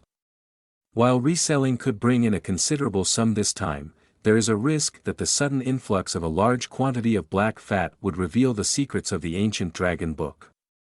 Caution is necessary to avoid being discovered because the black spheroid fat tree is not only rare but also grows extremely slowly. Some dangerous herbivorous species prefer the tender branches and leaves of the black spheroid fat tree, resulting in trees over 1 meter tall being extremely rare. Su-Huan realized that the procurement of the black fat trees must be done secretly and inconspicuously. The trees are scarce and produce only small amounts of resin per year. However, if a large quantity of it suddenly appears on the black market, it will undoubtedly attract attention. To avoid unwanted attention, it is best to find a store willing to quickly and discreetly take the goods. He could sell them at a reduced price and then disappear inconspicuously. As Su-Huan was on his way to sell his goods, he suddenly saw a small store called Hong Fa Trading. He entered and placed all his bottles filled with black spheroid fat on the counter. Su-Huan asked the lady at the counter if he could sell these 30 liters here and named a value of 250,000 steel cruisers. The lady was somewhat surprised and asked where he had obtained so much black spheroid fat. Su-Huan drew a small sword and held it to the lady's throat. He told her not to ask anything she didn't want to know. The lady was afraid and obediently repeated that she no longer wanted to ask anything. He then sold his goods to the lady behind the bar and disappeared. Su-Huan believed that he should not use the money for the time being. To weather the situation, he planned to go to Inner Fort and exchange a limited amount of food for his dragon there. This strategic decision allowed him to wait until the situation calmed down. Additionally, he was coincidentally supposed to meet his teammate there, who was undergoing special training. Su-Huan went to Master Zhouhi's residence, which still looked as magnificent as the first time he saw it. There he met Wang Sun, who was sitting on a chair and already knew Su-Huan. He remembered that they had participated in a special training together back then. At first glance, Su-Huan seemed like an ordinary guy with no talent for controlling a dragon. But then something incredible happened. By a stroke of luck, he gained the favor of the master and became his disciple. That was truly an extraordinary fate. Wang Sun himself was a disciple at the Beast Mastery level. He and Su-Huan had undergone special training together, and Wang Sun was actually the first participant to succeed in it. Beast Mastery was at a moderate level of danger. Wang Sun controlled the dangerous mountain lions in the mid-development phase and the moderately dangerous steel-armored creatures in the late-growth phase. Luo Chong was also at Master Zhouhi's residence, sitting on a chair as well. He thought that Su-Huan was lucky and mentioned that Master Zhouhi himself had decided that Su-Huan should be the captain of this year's duel competition. He could hardly believe that he had made this decision. Luo Chong was a disciple at the Beast Mastery level, coming from a wealthy family and having good talent. He fully controlled the dangerous species of the redfin beasts in the mature phase, as well as the moderately dangerous blood hunt wolves in the late-growth phase. Lena, a tamer at the Beast Mastery level, was currently the strongest fighter in terms of her abilities. She fully controlled the moderately dangerous species of the Ironwood Demon in the mature phase, as well as the moderately dangerous species of the Butterfly of Tranquility in the mature phase. She mentioned that last year Lu Han was the captain, even though he only reached 4th place and missed the qualification. Nevertheless, he was an exceptionally talented tamer. He just missed the opportunity to enter the secret area. Another beautiful woman then asked the group if they doubted the master's decision and mentioned that not even the teachers would dare to defy the master. She also said that they all knew Su-Huan, but had to admit that they were wrong about him. Su-Huan's first pet is actually a top-class danger-type creature, a dragon. In comparison, they don't have a single highly dangerous companion. She thought that this was a clear difference. Luo Chong couldn't believe the statement and shouted at her. Lin Fu then received Su-Huan, who had now arrived after selling the black sphere fat, but unfortunately had to inform him that the lord of the castle was currently busy and couldn't come. However, he informed him that his teammates were already here. He opened the door and asked him to come in. Lin Fu emphasized that everyone should relax and chat with each other. He suggested that everyone could introduce themselves briefly. As an old man, he would now leave and not disturb the young people's meeting. The young people then wished the chief overseer a pleasant day, and he bid farewell and closed the door behind him.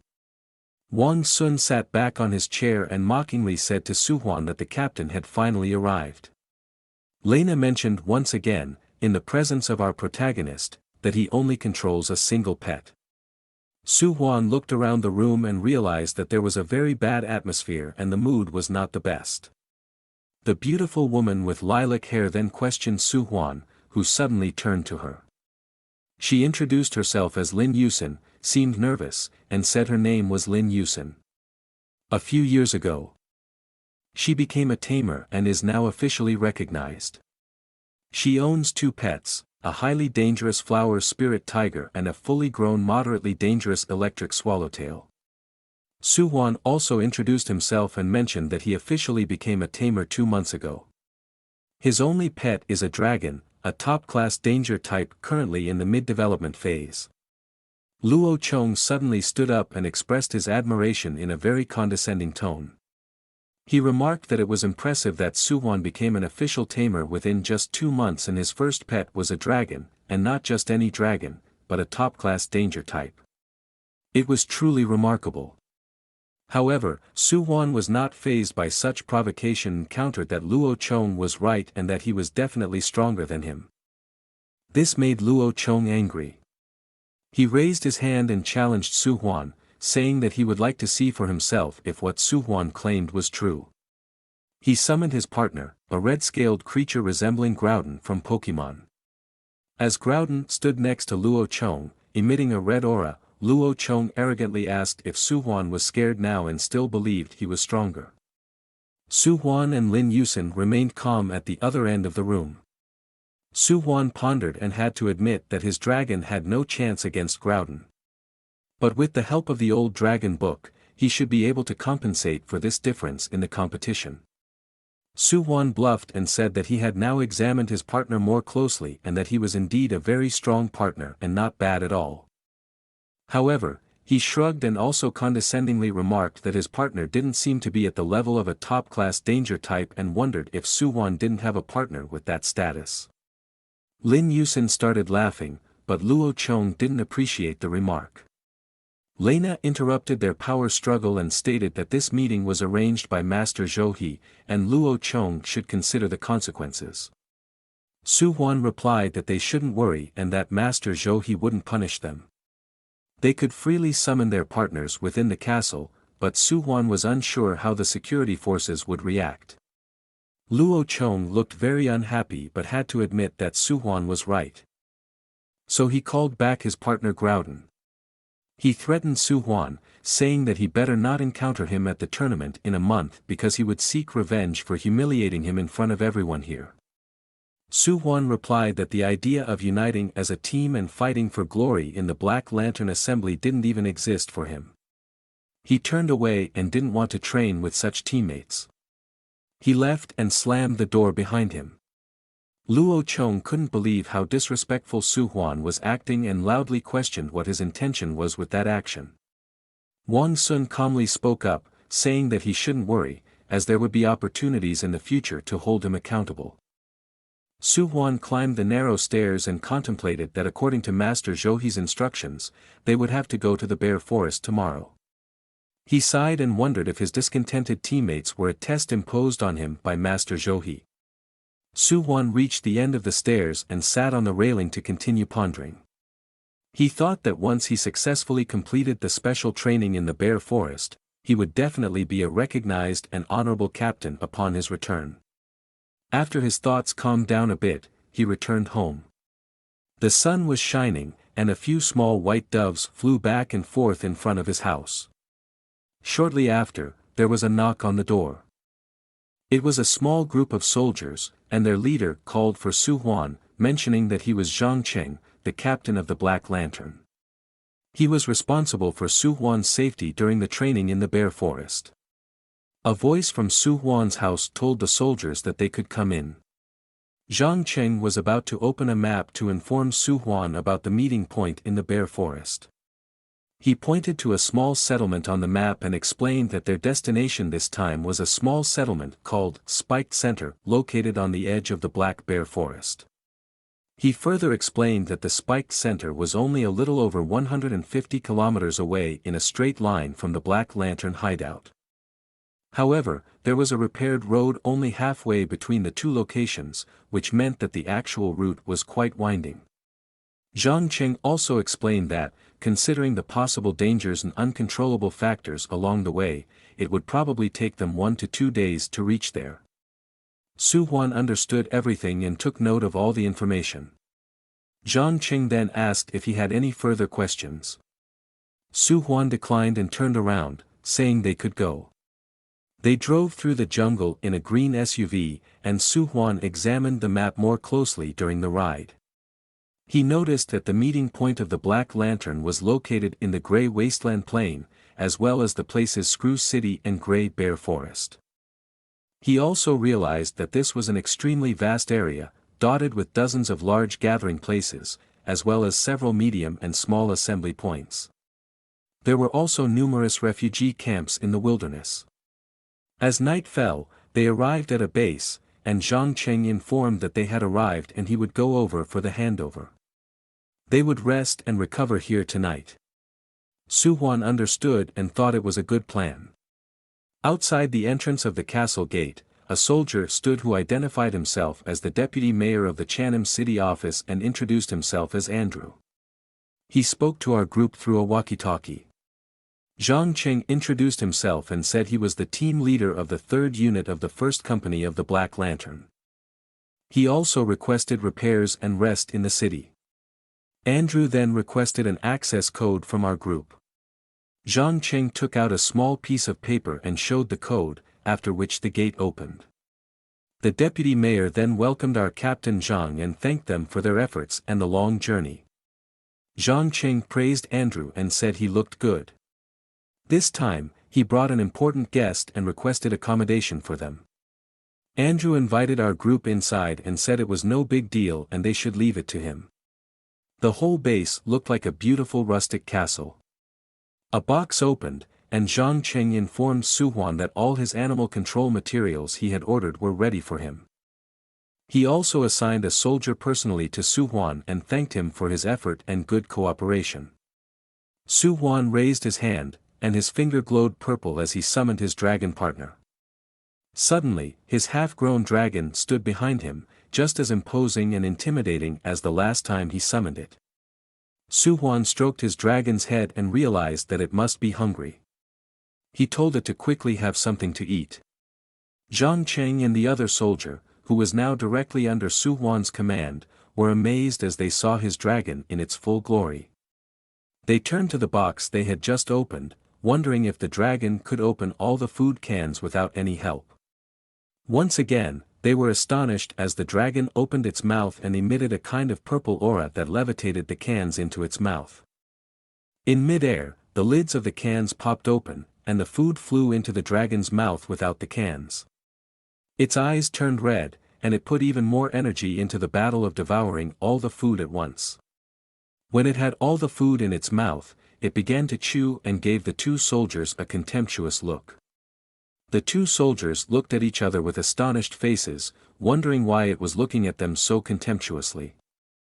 The soldier who was now directly under Su-Huan's command informed him that unlike their assembly point in Tinam, there was no curfew at this location.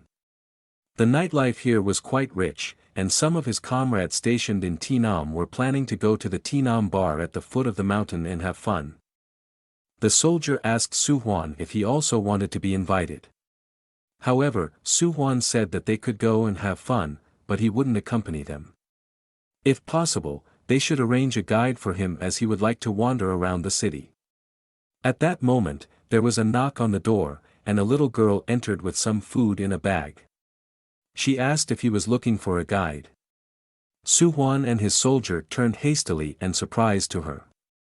She became a little panicked and mentioned her name, Lena, apologizing.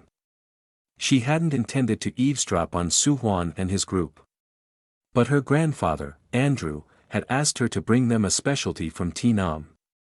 The soldier reassured the little girl and confirmed that she was the granddaughter of Mayor Andrew. If Su-Huan needed a guide, she would undoubtedly be the best choice. Su-Huan leaned down a bit to the little girl and thanked her in advance for her help, which made her very happy. While strolling through the streets with the little girl, Su-Huan noticed the distinctive houses of Chanam. Their architectural style differed significantly from that of the Black Lantern Castle. Most of them had triangular roofs and square or rectangular houses that created a three-dimensional effect. According to the tradition of the residents of Chanam, people liked to paint the exteriors of the houses in black and brown. Lena explained that there were hundreds of such characteristic houses throughout Chanaim. The houses extended along the mountainside of Chanam, with shops and stores lining up alongside the residential buildings. The entire area was characterized by this unique architectural splendor that distinguished the community of Chanam. Beyond the mountainside of Chanam, there were other places and areas. One of these places was a small castle that occupied the ground like a stone fortress. Originally, this small castle was part of Chanam and even served as the town hall of the community. It was a landmark that played an important role in the lives of the residents of Chanam. Lena gently tugged on Su-Huan's brown cloak and informed him that there would be a special beast battle at the Naim Coliseum tonight. She wondered if he would be interested. There was a noticeable curiosity and anticipation in her voice as she waited for his reaction. Filled with excitement, Su-Huan asked Lena about the creature that would participate in this beast battle. His curiosity was unmistakable as he awaited her answer. Lena explained to Su-Huan that the town guards and residents occasionally captured wild animals. These beasts would initially be used for duels in the Colosseum, and special events would be held to attract spectators. It was a way to pique people's interest and provide them with an exciting spectacle. Occasionally, even a Squirtle would fight against a wild Arbok. Lena continued to explain that if an animal gets injured and dies during the fight, it is not simply wasted. Instead, it is butchered, and the meat is provided to the townspeople. This practice served to ensure that any animal that lost its life in battle was put to meaningful use and served as food for the people. Lena proceeded by explaining that something special had happened today. Someone had gifted the Colosseum an extraordinary creature that had never been seen in Chanam before. This unique beast would fight against a fully grown wild tiger, and this battle had attracted a multitude of spectators. It was a highly significant event that drew people's attention and created excitement. Lena pointed with an outstretched arm to the impressive Colosseum, into which a large crowd of people was already streaming. The people were filled with anticipation and eagerness to secure a spot for this thrilling beast battle. Su-Huan pondered about the wild tiger, which was considered an ordinary animal but had a very wild and unusual nature. He considered that observing this tiger in battle might be helpful for his work in dragon breeding. Perhaps he could learn something about the tiger's aggressive behavior and majestic roar. These thoughts occupied him as he prepared for the upcoming beast battle. With determination, Su-Huan invited Lena to accompany him to take a look at the proceedings. His desire to witness the spectacle of the beast battle with his own eyes was clearly evident. Lena, too, was filled with enthusiasm and anticipation for the upcoming event. She couldn't wait to experience the spectacle of the beast battle firsthand. Their excitement was palpable as they hurried together to the Colosseum, ready to enjoy the thrilling spectacle. They purchased 2 tickets to gain access to the Colosseum. The lady at the counter looked at the 2 tickets and burst into laughter. She seemed surprised and wondered aloud who this handsome companion of Lena's was. She speculated if he was her brother and asked if he was new in the area. Curiously, she questioned why she hadn't seen him in Chanaim before. Her amused laughter accompanied her questions as she humorously commented on the situation. Lena reacted with annoyance to the counter lady's comments and asked her to stop talking nonsense. Her voice betrayed frustration over the inappropriate assumptions. Lena wanted to clarify that the lady had made false assumptions and that Su-Huan was not her brother. Both Su-Huan and the lady at the counter laughed awkwardly at the inappropriate comments. Lena took Su-Huan's hand and urged him to quickly enter the interior of the Colosseum. She wanted to leave the embarrassing situation behind and focus entirely on the upcoming event. Together, they hurriedly made their way to experience the beast battle. Many of the people present recognized Lena and offered her a seat next to them. They enthusiastically called her name and invited her to sit beside them. It was evident that Lena was a well-known and respected personality in Channam. Lena responded with a grateful smile and cheerful laughter. She politely thanked the people for their invitation and explained that she couldn't accept the seat today. However, she assured them that she would gladly consider it next time. Her friendly demeanor and gratitude were reflected in her behavior as she politely declined the invitations. Su-Huan noticed that Lena seemed to be quite well known in Channam. The fact that she was recognized by different people and warmly greeted suggested that she enjoyed a certain reputation within the community. Su-Huan wondered what role Lena played in Channam and how she had gained such popularity. It was clear that she had a prominent presence in the town. A man approached Lena and Su-Huan, directing his attention to Lena. He referred to her as a rare guest and inquired why she had found time today to visit Uncle Lad. His words indicated that Lena was not usually frequently seen in the presence of this uncle and that their meeting on this day was a special occasion. Su-Huan was curious about the relationship between Lena and this Uncle Lad and what significance their meeting held. There seemed to be an interesting connection between them that he wanted to learn about. Lena addressed the man, referring to him as Uncle Lad. She made it clear to him that she was accompanied by an esteemed guest. Lena emphasized that Uncle Lad should ensure they were assigned the best seats in the Colosseum. She added that otherwise, legal actions could be initiated by her grandfather. Her words were firm and showed that Lena had certain expectations and insisted on being treated appropriately. It was evident that her family connections played a role in this demand. Lad, the man, contemplated whether Su-Huan was the esteemed guest Lena spoke of. He scrutinized Su-Huan more closely, trying to assess his identity and status. Lad took a moment to observe Su-Huan's appearance and behavior, trying to find clues that might indicate who Su-Huan was and what significance he held in Channam. It was obvious that Lad was curious and trying to learn more about the esteemed guest. Lad noticed that Su-Huan wore a ring typically worn by a tamer. This clue led Lad to suspect that Su-Huan might be a tamer, a person who tames and controls wild beasts. The ring was a distinctive feature that indicated Su-Huan's abilities and his connection to the animal world. Lad was impressed by this discovery and realized that Su-Huan could hold a special position and expertise in Channam. Lad recognized the importance of maintaining proper etiquette and not offending high-ranking personalities. In light of this realization, he directed his words to Su-Huan and Lena, warmly welcoming them to the Channam Colosseum. It was evident that he acknowledged their significance and status and was eager to provide them a pleasant reception. As the host of the Colosseum, Lad made sure they felt welcomed and appreciated. Su-Huan expressed his pleasure in meeting Lad, his words conveying politeness and respect as he extended his greetings. Su-Huan was interested in building a positive relationship with his host and creating a pleasant atmosphere. People blew loudly into their horns to announce the start of today's show in the Colosseum. The Colosseum filled with the sound of horns blowing as the audience eagerly awaited the beginning of the day's show. At the center of the ring stood a remarkable silver-haired woman who addressed the audience and guests. With her charismatic presence, the silver-haired woman captured the attention of the spectators and guests in the Colosseum. Her presence alone exuded anticipation as she filled the atmosphere with her voice. In her words, the announcement of the upcoming grand battle resonated, the tension palpable in the air. It was as if she vocalized the thought that now was the moment to experience this breathtaking show.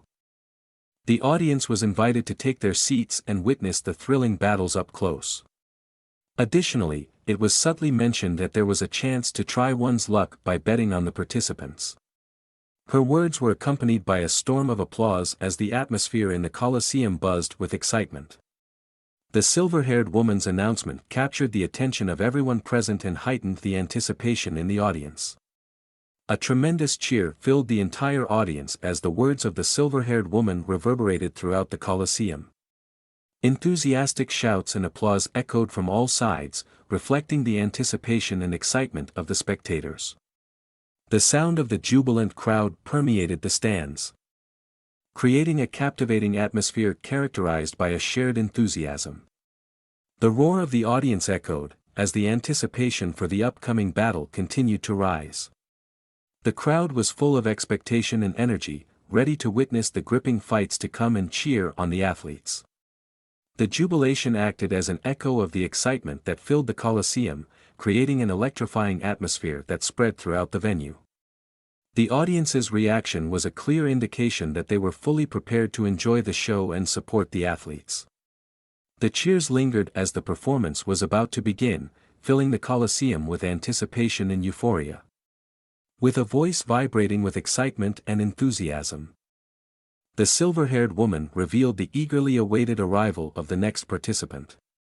Her words made the audience tremble and heightened expectations for a stunning performance. In her announcement, she revealed that the city guard had sent a wild tiger, as everyone had expected. The description of the animal unleashed the audience's imagination, envisioning wild races, majestic strength, and untamed ferocity. Measuring over 3 meters in length and weighing over 600 cats, a vivid way to convey its impressive size, the wild tiger promised an imposing challenge for any opponent. The words of the silver-haired woman further heightened the excitement in the Colosseum. The introduction of such an impressive and powerful animal aroused the curiosity and enthusiasm of the audience. It was clear that they would witness an extraordinary battle that would captivate them. The expectations were high, and the anticipation for the upcoming duel reached its peak. With an elegant gesture, the silver-haired woman directed the audience's attention to an imposing cage that towered in the arena. The cage housed the wild tiger, now visible in all its splendor. Its majestic appearance captivated the onlookers. The tiger, with its shiny fur and an aura of untamed wildness, moved agilely within its confinement. Its muscles tensed as it scanned the surroundings with its intense eyes. The size and power of the animal were undeniable, and a sense of tension and awe filled the air. The audience held their breath, marveling at the presence of such a majestic creature. The intensity and fascination emanating from the wild tiger were palpable. The audience could hardly wait to witness the impending battle and experience the impressive abilities of the animal. Suddenly, the wild tiger let out its imposing roar, its eyes glowing in an intense red. Its thunderous sound reverberated through the arena. The animal's red eyes seemed to burn with an eerie intensity as it showcased its untamed nature. Its roar was a sign of its wild strength and untamed energy, waiting to be unleashed in battle. As the tiger roared within its cage, 2 spectators in the crowd began to converse. The first spectator expressed admiration for the majestic sight of the wild tiger, noting that it was in excellent condition. It exuded wildness and was truly an impressive beast. The other spectator agreed, explaining that the tiger had fallen into the trap of Ace, Chanam's finest hunter. Ace was renowned for his skill in capturing and taming wild animals. His reputation as a hunter was widely known, and it seemed he had also put this impressive creature on display. The two spectators exchanged their observations, captivated by the presence of the tiger and the stories about the hunter ace eyes. The tension in the arena grew as the audience prepared for the impending battle, eagerly anticipating the forces that would be unleashed in this epic duel. The impatience of the audience became more evident as they clamored for the fight to finally begin. The tension in the arena was palpable, and the calls for action grew louder and more urgent. Lena, too, could barely contain her excitement and was completely ecstatic. The anticipation for the upcoming battle was visible in her eyes, and she could hardly wait to witness the spectacle up close. Her eyes sparkled with excitement as she gazed at the cage with the wild tiger. The tension in the air was tangible. She had always been fascinated by extraordinary creatures and thrilling fights, and this moment was a dream come true for her. The silver-haired hostess stepped into the center of the ring and called for silence from the audience. With an elegant gesture, she pointed to the evening's challenger. The silver-haired hostess gestured with an outstretched hand toward a side entrance from which a small cage was rising.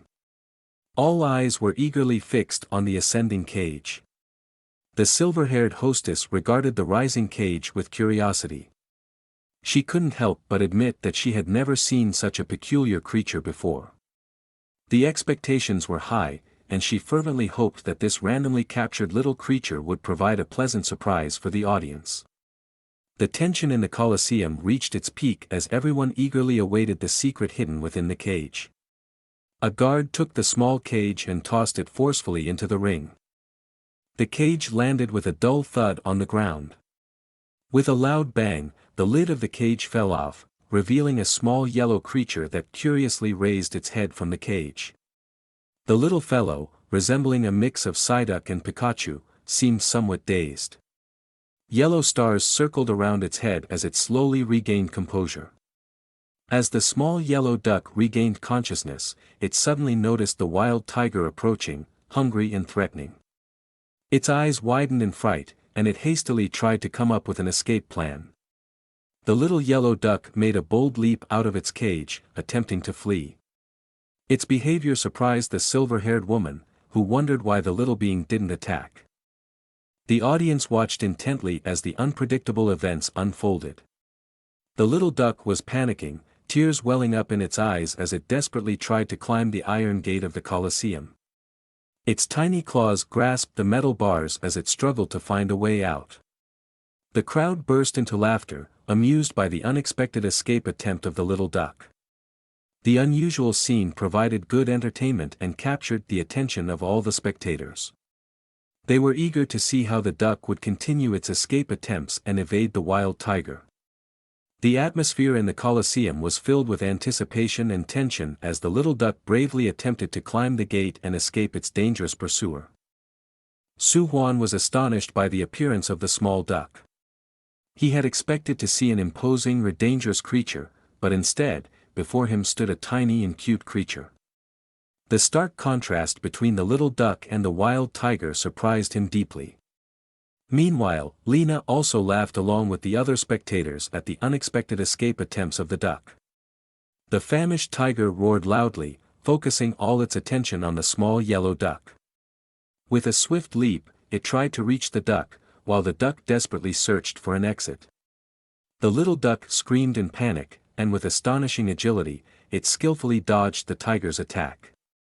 With a mighty leap, it escaped the tiger's claws and soared through the air.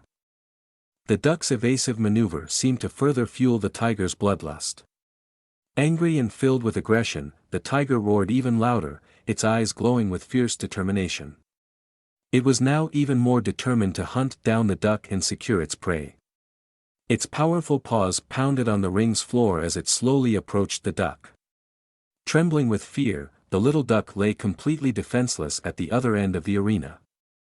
It desperately tried to find a way out, while the tiger relentlessly closed in. The first spectator marveled at the impressive speed of the little duck. He could hardly believe how quickly it could escape from the wild tiger. The second spectator was surprised by the sudden turn of events. He had expected the duck to be killed by the tiger, but its clever escape had caught him off guard. Both spectators were captivated by the drama unfolding and couldn't take their eyes off the exciting scene in the ring. A young boy in the audience curiously turned to his mother and asked what kind of strange yellow duck it was. He mentioned that he had never seen this Pokemon before in his Pokédex. As Su-Huan held his chin and pondered, he recalled the records in the ancient Dragon Codex. It mentioned 4 rare creatures referred to as the 4 gods. These beings were extremely powerful and existed mostly in rumors and legends. Su-Huan wondered if the small yellow duck he was currently witnessing in the battle could possibly be one of these rare species. The sounds of the ongoing fights in the background heightened his curiosity, and he decided to remain attentive and find out if it was indeed one of these legendary creatures. Su-Huan continued to contemplate and recalled the precise names of the 4 rumored species. They were the mystery type, the magic type, the miracle type, and the mythology type. Each of these species had its own unique characteristics and abilities that made them powerful and mysterious beings. Su-Huan was convinced by his realization that the little yellow duck must possess extraordinary abilities. The speed and agility it displayed went far beyond what normal animals could achieve. He was curious to learn more about its true nature and possible powers. Su-Huan decided to continue observing attentively and seize every opportunity to uncover more about this mysterious creature. Su-Huan further contemplated and concluded that the small yellow duck must belong to the mystical race. The golden mark on its forehead could indicate special significance and possibly a connection to the mystical abilities of the species. The small yellow duck continued to do its best to escape from the wild tiger and the arena. Despite its small size and apparent vulnerability, it displayed astonishing agility and speed. With each jump and evasive maneuver, it tried to stay one step ahead of the tiger. Panicked and with tears in its eyes, the little yellow duck ran desperately through the arena. While Su-Huan entertained his thoughts about the treasure-hunting creature, the little duck continued its escape in distress. It skillfully leaped over obstacles, twisted in the air, and attempted to stay ahead of the tiger. Its movements were swift and precise as it maneuvered skillfully through the arena, evading the hungry predator. Though visibly exhausted and fearful, it did not give up and fought for its survival. Meanwhile, Su-Huan became aware that this encounter with the little duck was an extremely rare opportunity. Treasure-hunting creatures were known for their ability to track down and consume treasures. Their trails usually led to dangerous ruins and hidden locations. Su-Huan couldn't believe that he would encounter one of these rare creatures here. It was a unique chance to learn about this mysterious being and observe its abilities. Despite his engrossing thoughts, he couldn't help but follow the escape of the little duck with bated breath and be inspired by its impressive agility and determination. He decided not to let this opportunity slip away and closely observe the treasure-hunting creature.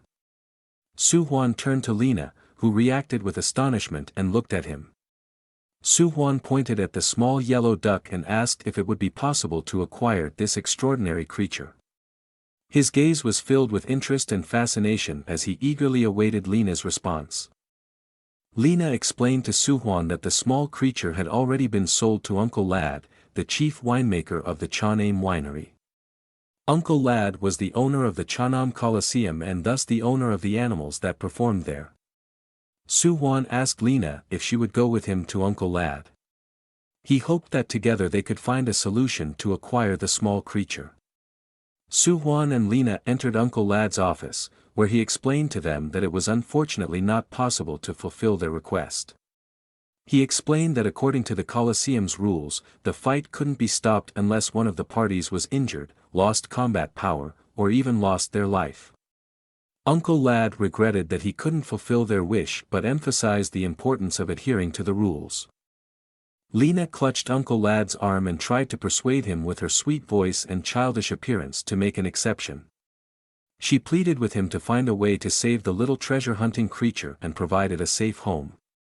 Lina emphasized the importance of showing compassion and consideration, stating that the life of the small creature was as valuable as that of any other creature. She hoped that her words would touch Uncle Lad's heart and that he could find a solution that would be fair to everyone. Lena attempted to convince Uncle Lad with a surprise and approached him again. She reminded him of a previous deal where she had sold him the old warehouse with 2,000 steel pieces. With an innocent look, she asked if this amount of steel would be enough to redeem the treasure-hunting creature. Lena hoped that this offer would persuade Uncle Lad to reconsider and make an exception. Uncle Lad deeply regretted the situation and asked Su-Huan if he was genuinely interested in owning the little beast since, according to his information, it wasn't a rare species. He emphasized that the Colosseum had strict rules and regulations that had to be followed. He understood Lena's compassion and her desire to save the treasure-hunting creature, but he stressed the need to ensure the safety and smooth operation of the combat game. Making an exception without jeopardizing the integrity of the Colosseum and its events was challenging. Uncle Lad tried to calm Lena and explained to her empathetically that even his father, Old Lad, would never have violated the rules of the Colosseum. Su-Huan spoke to Uncle Lad, pointing out that he might have concerns about the financial impact of canceling the fight. Uncle Lad politely responded that in this case, it wasn't solely a question of money. Su-Huan explained that he had certain reasons but didn't want Uncle Lad to break the rules. However, he had an idea and asked if Uncle Lad believed it would work. An announcement came over the Colosseum speakers, stating that due to special circumstances, the upcoming beast fight might have to be cancelled. The audience became angry. And the atmosphere in the Colosseum quickly deteriorated. They began protesting loudly, expressing their dissatisfaction that they had bought tickets and were eager to watch the fight. They threatened that they would never come again if the fight was cancelled. The discontent and unrest among the audience were palpable. At that moment, Lad took the microphone and addressed the crowd. He asked the audience for understanding and patience, emphasizing that he understood their disappointment but that there were special reasons that necessitated the cancellation of the fight. He promised to refund the audience double the ticket price to compensate for the inconvenience. Lad tried to appease the agitated mood and persuade the audience that canceling the fight was the best decision. Furthermore, Lad explained to the agitated audience that despite the cancellation of the beast fight, there would still be a spectacular show in the arena. He assured them that there would be an exciting showdown that would meet their expectations. Lad stressed that he wanted to make the best out of the situation and provide captivating entertainment for the audience. He asked for their trust and promised that they would experience an unforgettable performance that would justify the value of their tickets. Lad announced to the disgruntled audience that Su-Huan would enter the arena as the new challenger. A surprising silence filled the room as Su-Huan slowly entered the arena. The audience came alive and began cheering in excitement. The unexpected confrontation between man and beast ignited their enthusiasm. Such a fight had not taken place in many years, and the audience was fascinated by the unusual situation. The tiger roared loudly, its eyes still filled with red rage. Its bloodlust seemed unchanged, driving it forward. The tiger leaped toward Su-Huan with great speed, its massive body suspended in the air. The audience held their breath as they saw the imminent danger. But Su-Huan just stood there. The audience panicked as the tiger lunged toward Su-Huan. Some closed their eyes in fear. The tension in the arena reached its peak as people anxiously watched the outcome of the dangerous fight. Lena cried out in panic, expressing her concern. She encouraged Su-Huan to win the fight and stand his ground against the tiger. Her words were urgent and supportive. Su-Huan wore a confident expression on his face as he extended his hand and called out the name of his dragon. Suddenly, his ring began to shimmer with a bright lilac hue, and a powerful energy surrounded him.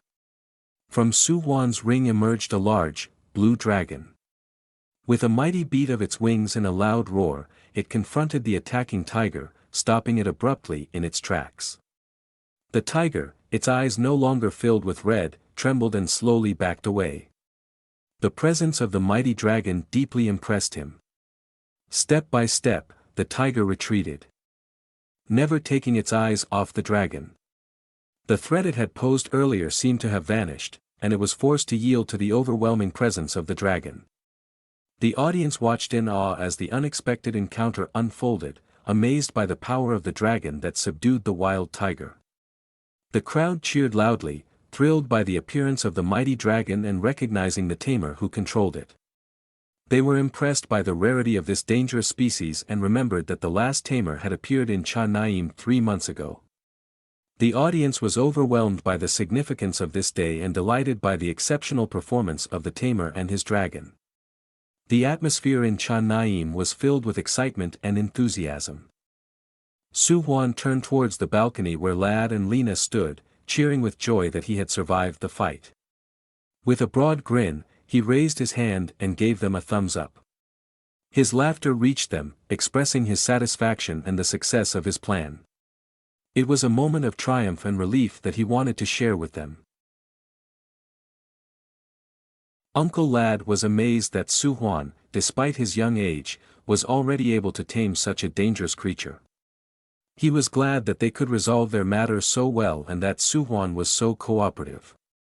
He also noticed that Lena looked very happy, as they had come to an agreement among themselves, which was beneficial for all parties involved. Su-Huan stood in the arena with his dragon, ready for the battle. Both of them faced the wild tiger as the wind whistled through the arena. Su-Huan commanded his dragon to appear menacing. And that's exactly what it did, emanating an eerie aura that further frightened the tiger. In response, the tiger raised a sign pleading with Su-Huan to spare him and surrendered. Suddenly, Su-Huan shifted his attention elsewhere, surprising the tiger. The little yellow duck was still panicking in the arena, running back and forth. Su-Huan wondered about the age of the little duck and at which stage of development it was. He concluded that due to its size, it was likely at a low stage but was impressed by its speed and reflexes. He ordered his dragon to attack and catch the small duck with a swift strike. The dragon leaped forward and flew towards the duck at high speed, but it was even faster, managing to escape. Su-Huan commanded his dragon to utilize its agility to increase the speed and catch up to the duck. The dragon complied, fueled by the desire to capture the little duck. The ambition grew stronger. The dragon once again flew at maximum speed, trailing behind the duck, ready to capture it. It extended its claws and nearly caught it, but the little yellow duck managed to evade the attack and leaped away at the last moment. Su-Huan then ordered his dragon to appear threatening, intending to paralyze the duck. The dragon swirled a large amount of purple energy around itself, visible even outside the Colosseum. The audience in the stands was astonished as they witnessed the power of a tamer, and they were captivated by it. However, they realized that the city's defenses would not withstand such power if such a beast were to attack the city. The little duck was scared and cried as it felt threatened. The dragon loomed over the duck, prepared to catch it with its mighty claws. Its eyes glowed red, reflecting the ambition it felt to finally capture it. It caught the duck and held it up in front of Su-Huan, who asked the duck if it could no longer run away. The little duck was sad and lowered its head. After Su-Huan had accompanied Uncle Lad and Lena back to Lad's office, Uncle Lad praised Su-Huan. He had never seen such a young tamer who could tame and control such a dangerous and powerful beast. Su-Huan, holding the duck in a small cage, thanked him for the compliment and asked Uncle Lad how this little duck was actually captured. After all, the duck was very fast and agile. And not everyone could catch such a swift beast. Chuckling, Uncle Lad asked if he meant that duck and then explained that Cha-Naim plays an important role as a supply point along the southern border as a vassal of the Black Lantern Castle. Furthermore, Cha-Naim is renowned for its exceptional wine production. The brewery in Cha-Naim initially caught the attention of the Black Lantern Castle and was eventually accepted as a vassal. The experienced brewmaster Kleiman from Cha-Naim had captured the little duck. Uncle Lad further explained that he had then learned from brewmaster Kleiman that the little duck kept sneaking into the cellar and drinking the good wine intended for the castle. However, since the duck kept eluding him, he sought the help of 2 apprentices and waited for 7 days to outsmart the duck and finally catch it when it had fallen asleep drunk inside a barrel of wine. Uncle Lad laughed as he told the story and looked at the little duck. Su-Huan was amazed that it was not surprising for him to be able to catch a treasure hunter who possessed a mysterious power to protect itself and sneak into anywhere unnoticed. However, he was astonished that this treasure hunter duck was so foolish as to get drunk and let itself be caught. Lena was also surprised, and the duck felt somewhat embarrassed. After Lena had dropped off Su-Huan in front of his house again, he thanked her and said that he owed her a favor. Lena replied that she was happy to help and that it wasn't a big deal. She also mentioned that she had heard that Su-Huan had somewhere to go tomorrow and advised him to rest. Su-Huan decided that the next time his comrades came to town, he would bring something interesting for Lena. As Su-Huan bid farewell and entered his house, he placed the cage with the duck on the table and asked if everything was okay and why it had cried so much. He explained to the duck that if he hadn't saved her in the Colosseum, she would probably be dead now. The duck stopped crying at that point. Su-Huan contemplated while stroking the duck that the bars of the cage were not particularly thick, and his dragon could easily break them if it were her size. He realized that this duck was not particularly aggressive. He gently stroked her with a finger and pondered how he could earn her trust and form a contract with her. He also wondered if the ancient dragon book might contain information about her preferred food. He decided to let the duck go a little hungry so that after a few days, she would eat whatever he offered her. Su-Huan liked his idea, but the duck reacted startled by his self-assurance and the fact that he would endorse such an idea. Suddenly, Su-Huan's ring lit up. He noticed that amidst all the stress in his little excursion, he had completely forgotten to feed his dragon, which it now made apparent. Su-Huan went to one of the countless crates filled with provisions that stood at the end of his room. He took one of them and placed it on the table while the little duck watched eagerly to see what he was up to. Carefully, he opened the cans and poured the contents into a large wooden bowl. The duck was surprised and excited by what she saw. Su-Huan used a spoon to mix the food carefully, ensuring it was well blended. The duck watched him fascinated, and her mouth slowly watered as she watched him prepare the meal for his dragon.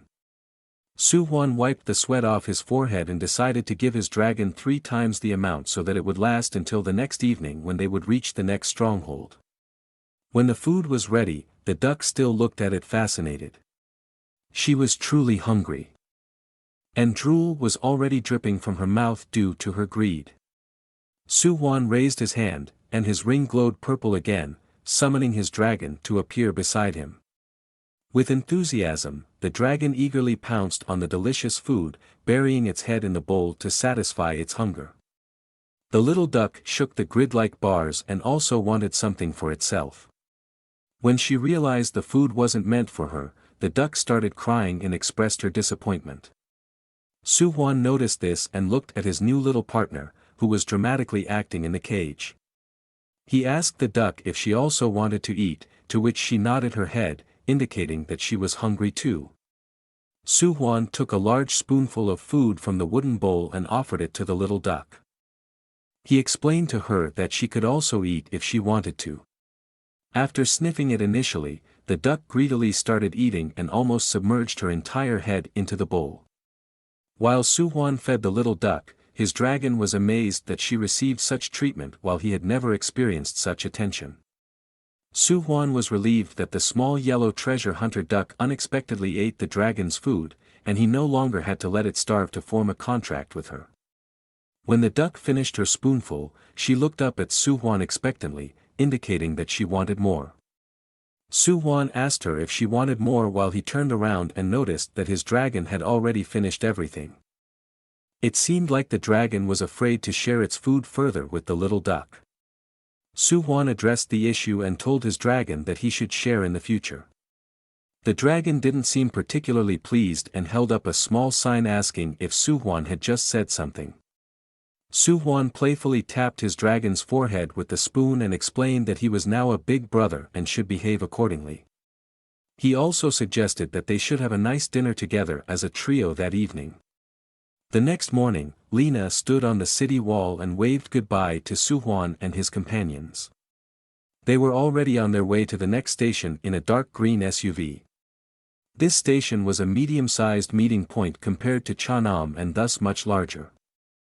The city was characterized by a large smelting furnace where mainly iron, copper, and aluminum were produced. During the drive, Su-Huan continued to look at his small clipboard and contemplate his next steps. He continued conversing with Cheng, who hinted at some information about their next station but couldn't reveal much. Su-Huan would understand what it was about once they arrived. Several hours later, the group reached their destination and saw how large the city was in the last few meters before entering. Several chimneys adorned the cityscape, emitting copious amounts of smoke. After Su-Huan got out and arrived in Rivet Town, he felt surrounded by an industrial atmosphere, as if he were in a massive corporation. The burnt smell of coal and steel production lingered in the air and filled Su-Huan's nostrils. Upon their arrival, Cheng and Su-Huan immediately headed to the city center to participate in a management meeting.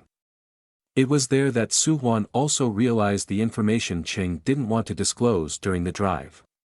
Rivet Town had 1155 inhabitants and was more or less a human shield. On the surface, Rivet Town appeared to be a small to medium-sized independent city located in the wilderness of the wastelands.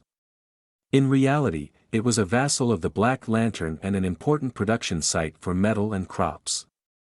The minerals mined in the city were actually located in the Grizzly Bear Forest. It was impossible for ordinary people to mine there. The reason why Rivet Town could successfully extract a large amount of ore from the Grizzly Bear Forest shocked Su-Huan even more. The entire Grizzly Forest was actually the aura of Master Zhou, more precisely, the aura of one of his pets. Master Zhou could control to some extent all the bears in the entire Grizzly Forest by controlling the pets. In the room of the administration committee, Su-Huan looked out of the window and enjoyed a glass of red wine with his comrade. He reflected on how he had done everything to further enhance his master's reputation, but he had not expected his teacher's power and wisdom to be even deeper and more unfathomable than he had ever imagined. According to the information provided by the administration committee, there were currently 4 tamers in the bear forest.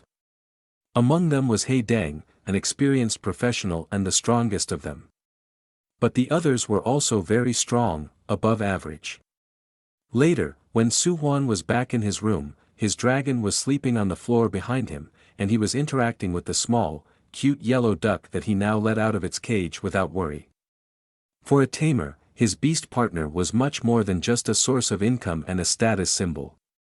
He wondered if the other tamers would recognize his new friend as a mystical treasure-hunting beast.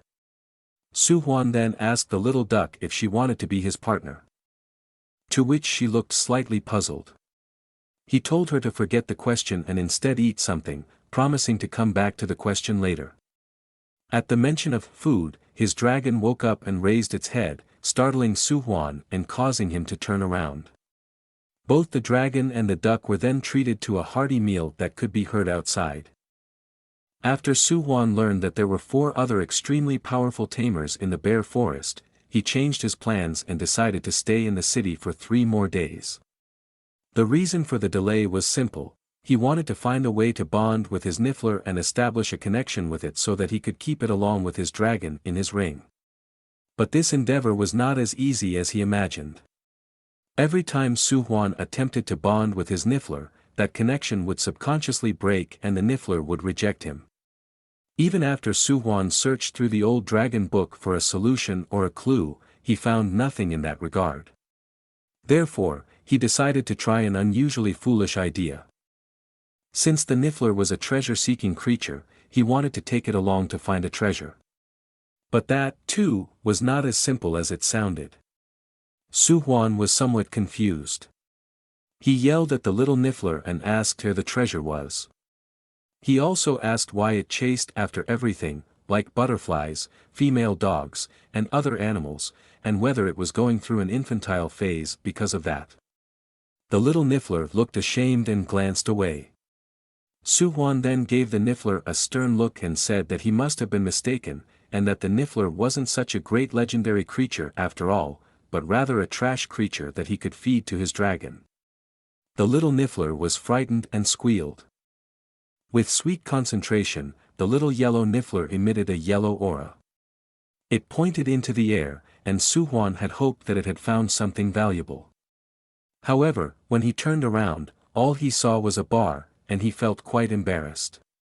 Therefore, he asked his niffler again in doubt whether it was certain that there was a treasure in that bar. The niffler also nodded ashamedly and emphasized that it didn't think it could be wrong. Su-Huan pondered and wondered if this time he really had found a treasure, recalling the mysterious energy that had left his body. He thought for a moment and then grinned as if he had a plan. Su-Huan grabbed the niffler by the collar and lifted it up, telling his supposedly legendary niffler that he didn't believe it because it could be another fake, and that they should just go back. He also said that the niffler would become breakfast for his dragon so that he wouldn't have any more problems with it in the future.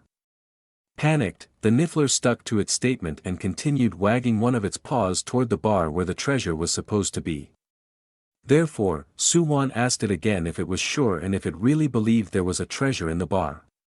He also asked it again if it really wanted to go there. The niffler nodded and confirmed with some sweet sounds. However, Su-Huan still clung to his plan and asked so obviously, which made the niffler uneasy and fearful, why it should help him find the treasure. As a result, the niffler once again failed to understand Su-Huan's true intention and became panicked and fearful. This made the little man very sad. Su-Huan continued to toy with it and said that he actually wanted to perform good deeds, but he explained to the niffler that he could only help it if it did one thing for him. The niffler was shocked once again. And it thought of very suggestive things afterwards. Su-Huan asked the niffler why it looked so concerned and explained to it that the favor it would owe him would only involve a spiritual connection. The niffler agreed and extended its fist to seal the agreement. Su-Huan also extended his fist, and their knuckles gently touched, confirming their arrangement. Both of them were delighted and ready to search for their little treasure. Without an emotional foundation, it is impossible to establish a spiritual connection overnight. And even if it were to succeed, such a contract can easily be invalidated and dissolved. But building a genuine spiritual connection is different. As long as one does not resist oneself, it is only a matter of time until a spiritual bond is formed. In the bar, a bartender was already busy shaking something while conversing with a lovely lady in a red dress. Su-Huan and his niffler entered the bar. The bartender immediately greeted them and offered them a drink. However, Su-Huan told him that he had only come to look around and that the bartender didn't need to pay any further attention to him. The bartender was somewhat annoyed and wondered why someone would come to a bar in the afternoon just to observe. He spoke with a few men in suits and explained to them that Su-Huan looked fairly new in town and might be one of the mercenaries from outside or at least have some connection to them.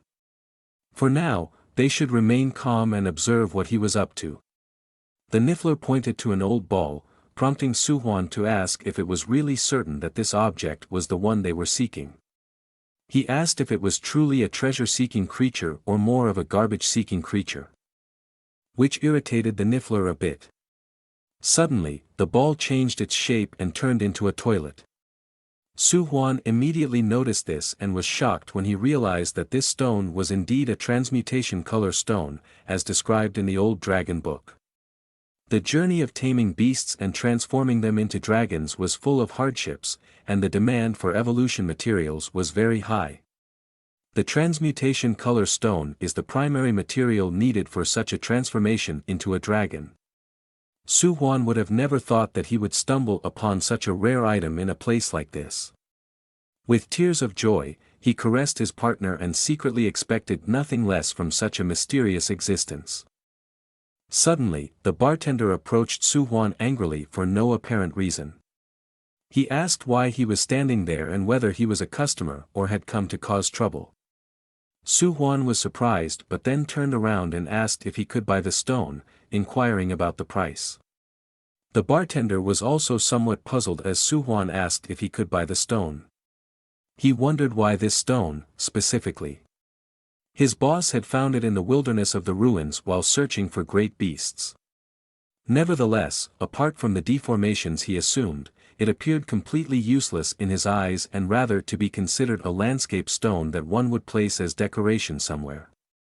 However, the bartender didn't want to say that, fearing it would cast a negative light on the business and give other guests the impression that their establishment lacked class and style. Therefore, he told Su-Huan that this stone was extremely precious and that he couldn't afford it anyway. He made Su-Huan an offer to treat him to a drink and then he should simply leave the establishment. But Su-Huan and the Niffler just smiled and didn't give up. They said that money was not a problem, and the bartender should just make an offer. The bartender, who quickly became angry again, pointed at the stone and said he could give it to Su-Huan for 10,000 gold coins.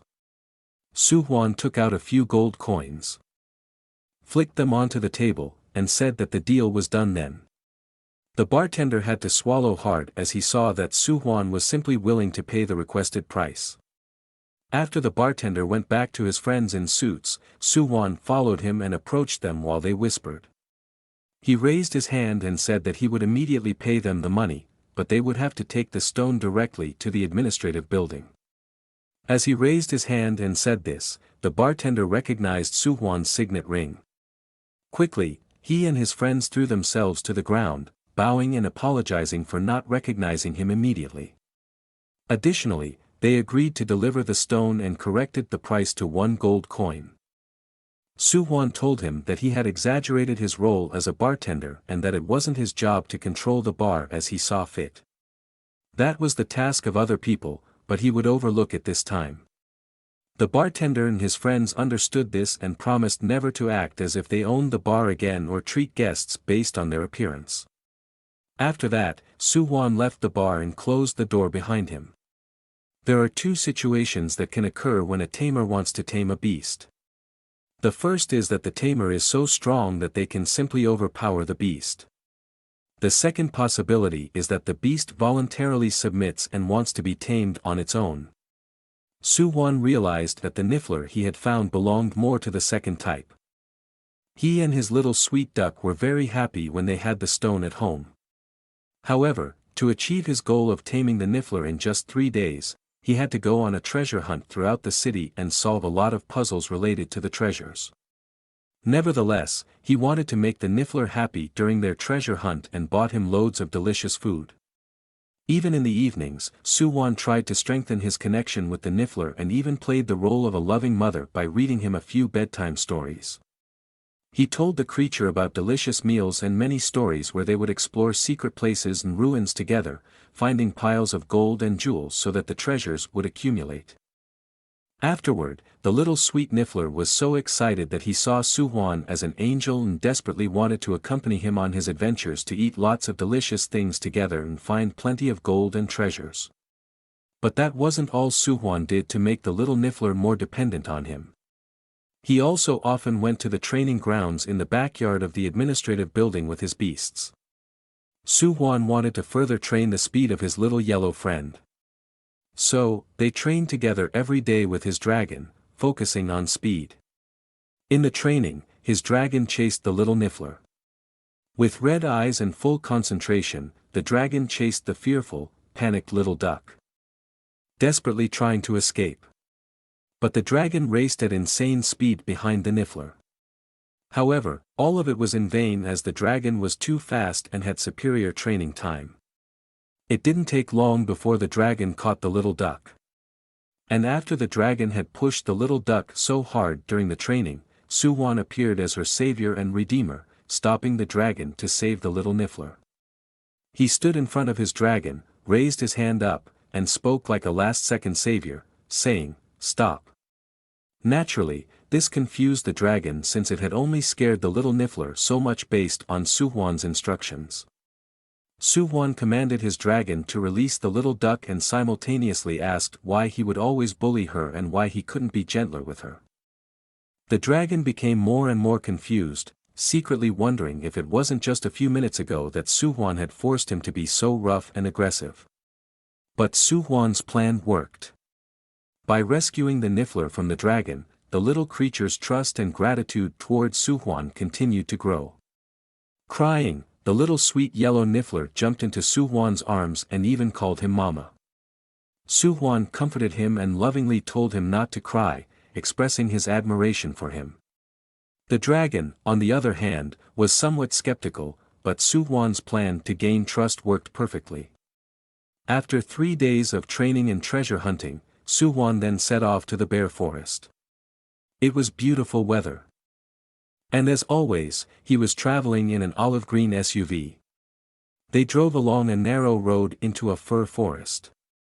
His companion explained to him that it was suspected that Master Su had crossed the outer part of the grizzly bear forest and reached the inner circle by crossing this river. However, someone would come to pick him up for the further travel route. Su-Huan was curious and eagerly awaited who would come to accompany him further. Red paws ran on the forest floor, and our group looked up in astonishment. They saw a large red tiger leaping into the air and roaring. On this tiger sat a person. When the tiger landed in front of them, a pretty woman with red hair, who was riding the tiger, spoke to them. She asked if he was Su-Huan and introduced herself as Hey Ju. She was the resident tamer of this bear forest, but he could simply call her Sister Ju. Her partner was a high-risk beast, a red flame tiger. Su-Huan's 2 companions saluted and greeted Ju, and Ju greeted them in return. Ju dismounted from her tiger and said that the castle owner had already informed her through a medium-range communicator that he would visit the bear forest for a 1-month training. She knew he would come but didn't expect him to arrive today as she had anticipated him a little earlier. Su-Huan apologized for being slightly late, explaining that he had been caught up with some things. Sister Ju now turned to her 2 comrades from Su-Huan and informed them that they could now return after completing their mission. One of the comrades asked what should be done with the luggage they brought. Sister Ju gently touched her small blue jewel hanging around her neck and called her monkey over. Suddenly, a large, muscular silverback gorilla appeared by her side. Su-Huan immediately recognized it as an extremely dangerous species that had been bred to perfection. Unfortunately, Su-Huan did not realize that this gorilla had already overcome the constraints of its species and had evolved further. Sister Ju instructed her gorilla to take the luggage to the base. The gorilla understood the command and nodded. The 2 comrades showed the monkey where the luggage was and led it there.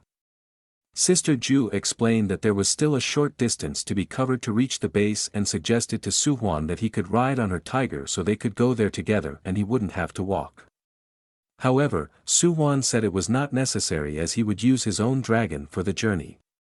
He raised his hand with the ring in the air and summoned his dragon. Sister Ju realized that Su-Huan deserved to be the proud student of the teacher and admired his remarkable achievement of being the first to tame a dragon, which belonged to the most dangerous species and had a very high level and was not easy to train. She was excited to see what Su-Huan and his dragon were capable of and challenged him to keep up with her. While the muscular gorilla carried the luggage, Sister Ju ran ahead and explained that fighting and riding were 2 different things, and she was curious to see how Su-Huan would fare at riding. Su-Huan jumped onto the back of his dragon and gave it instructions, which it followed. The dragon had a determined look in its eyes and was full of enthusiasm to win this race. Su-Huan asked his dragon what it was planning as he noticed it was getting a bit too carried away. Suddenly, the dragon took off at full speed, and Su-Huan nearly fell backward but managed to hold on. He was thrilled by the speed of his dragon. Sister Ju and Su-Huan continued riding into the fir forest. There were tall and small firs, and in the background, mountains adorned the horizon. It was slowly becoming late afternoon when the group reached the base. It looked like a castle with many coats of arms and flags. Sister Ju knocked on the large castle gate and called for someone to open it. A man with an afro opened the door and told Sister Ju that he had already told her several times to knock more lightly, as her knocking could bring down half of the gate. Brother Afro opened the gate annoyed and suggested that next time she should just bring the key to make things easier since he was busy and didn't always feel like opening the gate for her. Moreover, she wouldn't have to knock so hard anymore. Sister Ju became angry and asked Brother Afro what he was so busy with. She made it clear to him that his task was to protect the city and asked what he was doing at the base and how he dared to leave his post while Chief Su was absent. Brother Afro apologized ashamedly and explained that he made a mistake and was always ready to open the door for her. He respectfully addressed Sister Ju as Master. As a punishment, Sister Ju lightly tapped him on the back of his head again to show him who was in charge and what position he held. She also ordered Brother Afro, whose real name was Shueyu, to fetch Su-Huan's luggage and prepare his accommodation. Su-Huan found the way they spoke to each other somewhat strange. Sister Ju explained to Su-Huan that currently, only she and Brother Afro were in the Bear Forest base.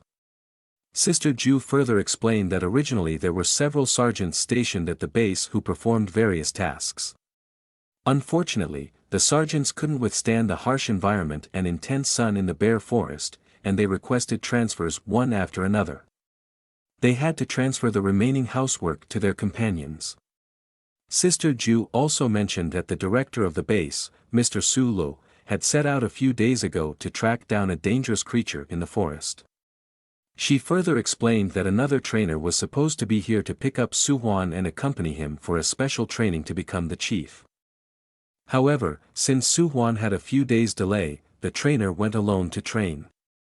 Su-Huan apologized again for causing delays and disrupting all the plans. Sister Ju told him it was alright and suggested that they should first stand outside the gate and then go to her room to continue talking. Su-Huan felt a bit overwhelmed and didn't know exactly what Sister Ju wanted from him. When they arrived at Sister Ju's room, Su-Huan saw many animal heads hanging on the wall like trophies. There were large and small heads, open and closed mouths, and sharp or less sharp teeth visible. Su-Huan was shocked by the animal heads and felt as if he was in a trance when he saw Sister Ju's trophy wall. She asked Su-Huan if he had come to his senses or if he planned to continue staring so foolishly at her wall. Su-Huan turned around and explained to her that he was not accustomed to such a decoration style and was very fascinated by the fact that she had so many trophies displayed. Sister Ju asked Su-Huan if he still believed she was a delicate lady who couldn't defend herself. If he believed that, he would be the next one to end up on the wall. This made Su-Huan somewhat panicked, and he didn't know what to say and how to interpret what Sister Ju said. Then Sister Ju said it was all a joke, and she just wanted to tease him a little. She asked Su-Huan if he definitely didn't know what his training with Master Lin in the Bear Forest would be about. She explained to him that it was normal and an unwritten rule that people wouldn't be informed in advance about what they would train here. Furthermore, she explained that normally, the tamers of the Black Lantern would first receive specialized training and then be informed about specific contents in the Bear Forest. Sister Ju interrupted her explanation and asked Su-Huan in the middle if he had ever heard of energy fruits. Surprised, Su-Huan answered that he didn't know there were energy fruits in the Bear Forest. Sister Ju explained to him that, of course, the Bear Forest had energy fruits, and these fruits were a very consistent energy source that was regularly delivered to the main castle. Sister Ju then went to a wall and pulled apart two curtains to reveal a map. She asked Su-Huan to take a look at the map and explained to him that it wasn't easy to access these energy fruits.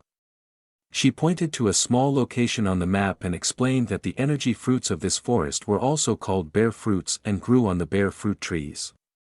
Sister Ju informed Su-Huan that these trees were guarded by extremely powerful bears. She also told him about a special badge that the base leader possessed. This badge allowed him to challenge one of the bears guarding the tree. With this badge, the bear would always accept a challenge, and if one managed to defeat it, they would receive one of the fruits as a reward. Sister Ju further explained that any tamer who would try to steal one of the fruits from the tree without challenging the bear first would be hunted by the other bears in the forest. Additionally, the tamers protecting the forest would also join the search for the thief. As Su-Huan found himself in the forest, a loud roar echoed. Suddenly, his dragon was facing a fearsome Ursaluna, which stared at him with its big red eyes. Su-Huan was on a tree, and next to him stood a man with purple hair who explained that it seemed like the bear had accepted the challenge from Su-Huan's dragon. The man reiterated that as a reward, Su-Huan would receive a bear fruit from a tree older than 30 years if he could defeat the bear. Su-Huan took a deep breath, not thinking it would be so easy to conquer the bear, as it appeared to be extremely resilient and strong. The man with purple hair explained to Su-Huan that a bear only accepts the challenge if it perceives the aura of its opponent as weaker than its own. He further explained that Su-Huan would have to take certain risks if he wanted to obtain one of the fruits. The wild Ursaluna used roar and roared at the dragon with its red eyes to further intimidate it and weaken its attack. However, this attack had no effect on the dragon, which simply stood its ground and even laughed about it. This kind of mockery only made the wild Ursaluna angrier. Su-Huan was surprised that his dragon was making fun of the Ursaluna and mocking it. He asked his companion if the bear had definitively accepted the challenge now. His comrade confirmed that after this mockery, the Ursaluna had naturally accepted the challenge. However, he pointed out that Su-Huan's dragon had no experience in fighting a wild Ursaluna and noted that it wouldn't be as easy as the dragon had imagined. Suddenly, Su-Huan's dragon and the wild Ursaluna charged towards each other, preparing to attack each other.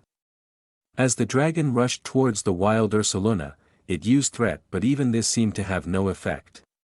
The two opponents closed in on each other until a physical confrontation occurred. At first, it seemed like both were evenly matched, but then the wild Ursaluna struck the dragon with a slashing attack and threw it back. But the wild Ursaluna didn't waste a second and attacked again.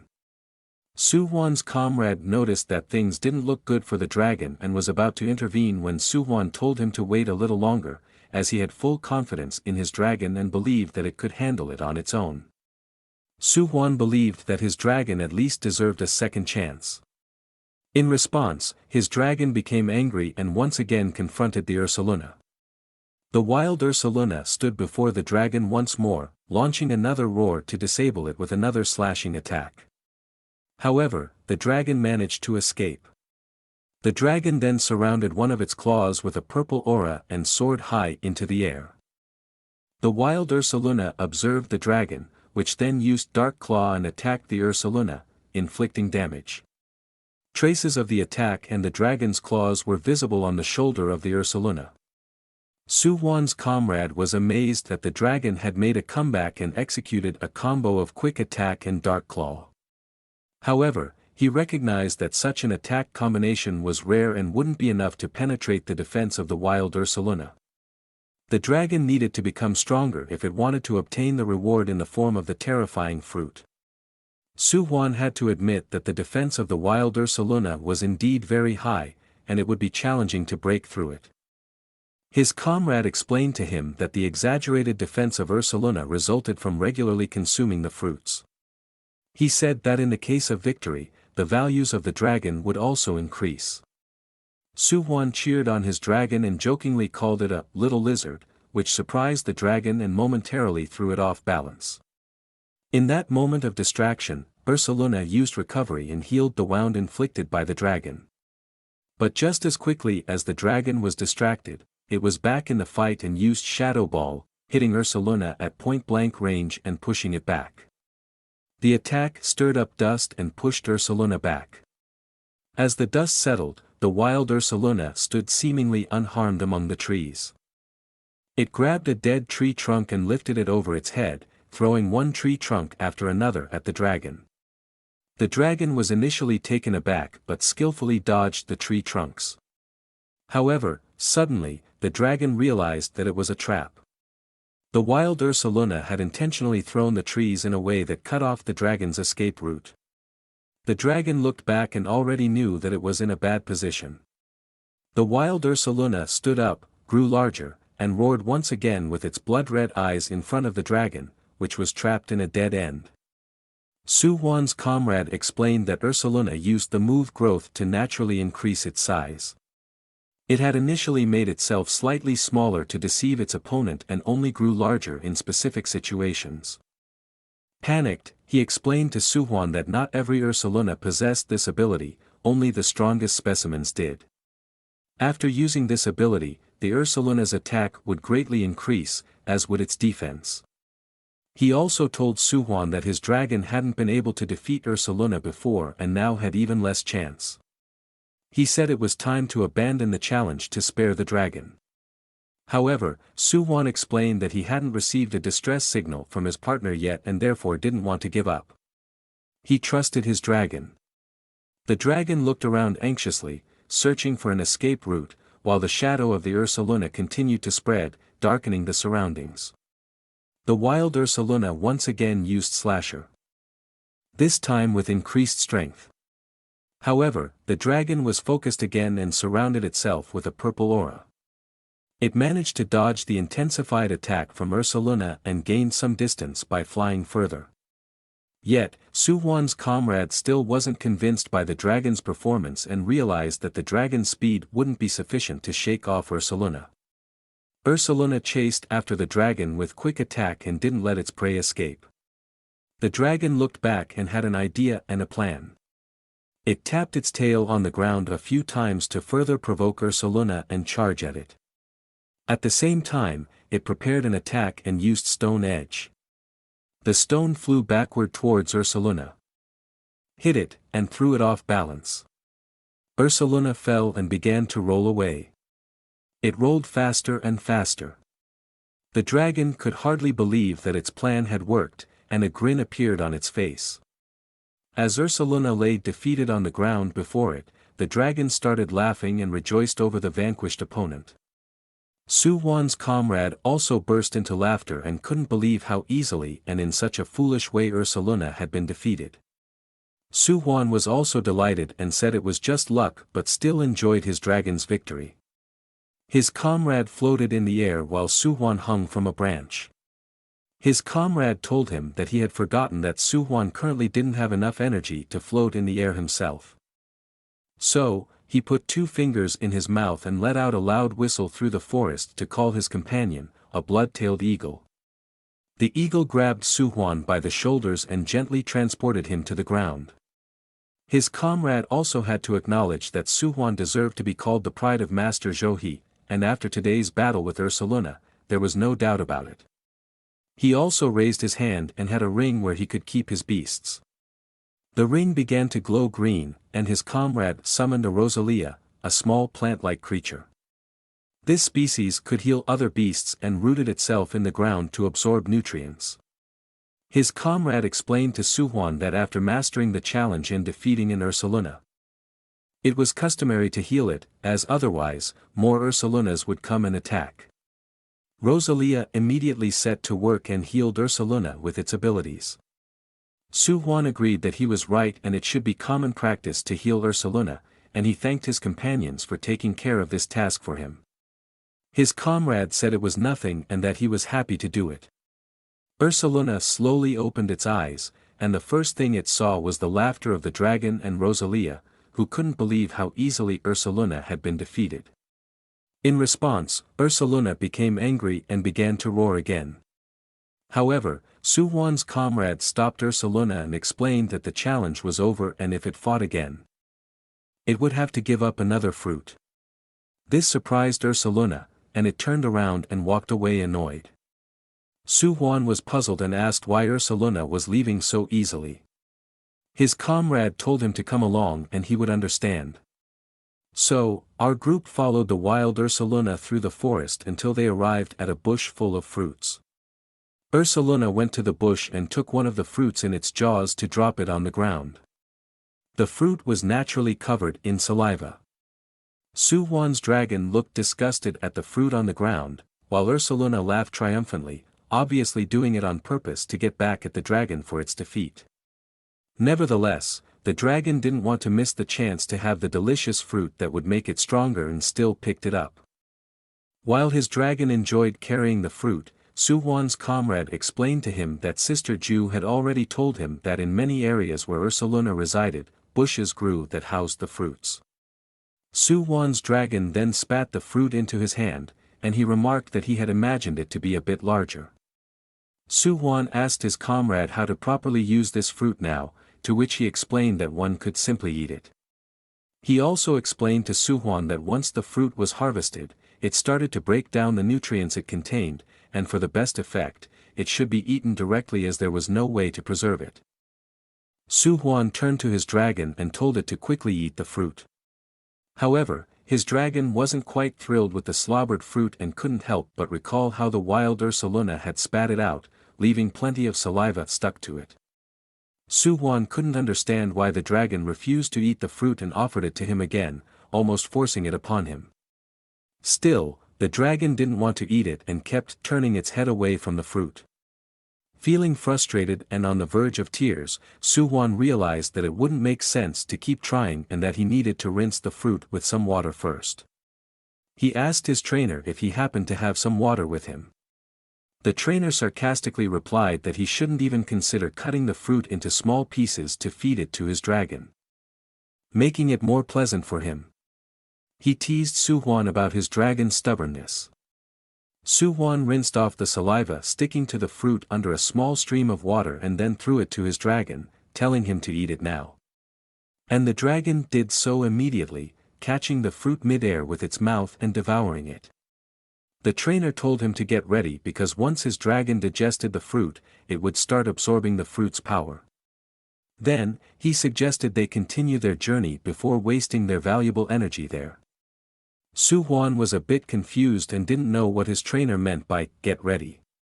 He was also surprised when his trainer extended his hand forward, and his ring glowed red again. He summoned two more creatures, a Pyroar and an Arbok, both surrounded by a dangerous red aura. The trainer's Arbok was a fully grown beast of the normal danger class, while his Pyroar was in its perfect evolutionary stage and possessed a very high danger class. Su-Huan's trainer instructed his two partners to be vigilant and defend the dragon in case anything happened to it. Su-Huan watched the creatures as they took their positions and realized that it wouldn't be easy for his partner to absorb the energy from the fruit. He thanked his trainer for all his help, and the trainer replied that it was no problem and he was glad to do it. He explained again that the Barenfrucht, bare fruits, couldn't be preserved. So it was crucial to consume them here in the dense and dangerous forest since it would usually be too late once they arrived at the camp with the fruit. While Pyroar and Arbok protected Su-Huan's dragon, it lay in the middle of a clearing surrounded by a yellow magic circle on the ground. The dragon was in the process of absorbing the power of the fruit and couldn't move during this process, relying heavily on the protection of the two creatures. The trainer also advised Su-Huan that if he didn't have other creatures to protect his dragon while it absorbed the fruit's power, it was always safest to find a hiding spot, like a tree hollow or a mountain cave, to take cover. He assured Su-Huan that he would gain the necessary experience after going through this process a few more times. Su-Huan's dragon slowly opened its eyes, and a tiny bead of sweat rolled down its head. Excitedly, Su-Huan noticed that his dragon was gradually regaining consciousness and immediately informed his trainer about it. He explained to him that the mysterious energy of the fruits transformed the bodies of the creatures and their cells at an unconventional speed. He further clarified that this process always accompanies a stress reaction in the body. The fruits were known for their overwhelming effect. Su-Huan's dragon slowly stood up, and one could see the first changes in its paws. Its claws became sharper and larger, and the scales on its lower leg started to break and renew themselves stronger and more robust. A few seconds later, as the dragon stood fully upright and stretched with full energy, it underwent a complete transformation, advancing to the next stage. Its yellow horns grew larger, its teeth sharper, and its entire appearance became more mature. And so, 13 more days passed since Su-Huan's dragon had eaten one of the bare fruits.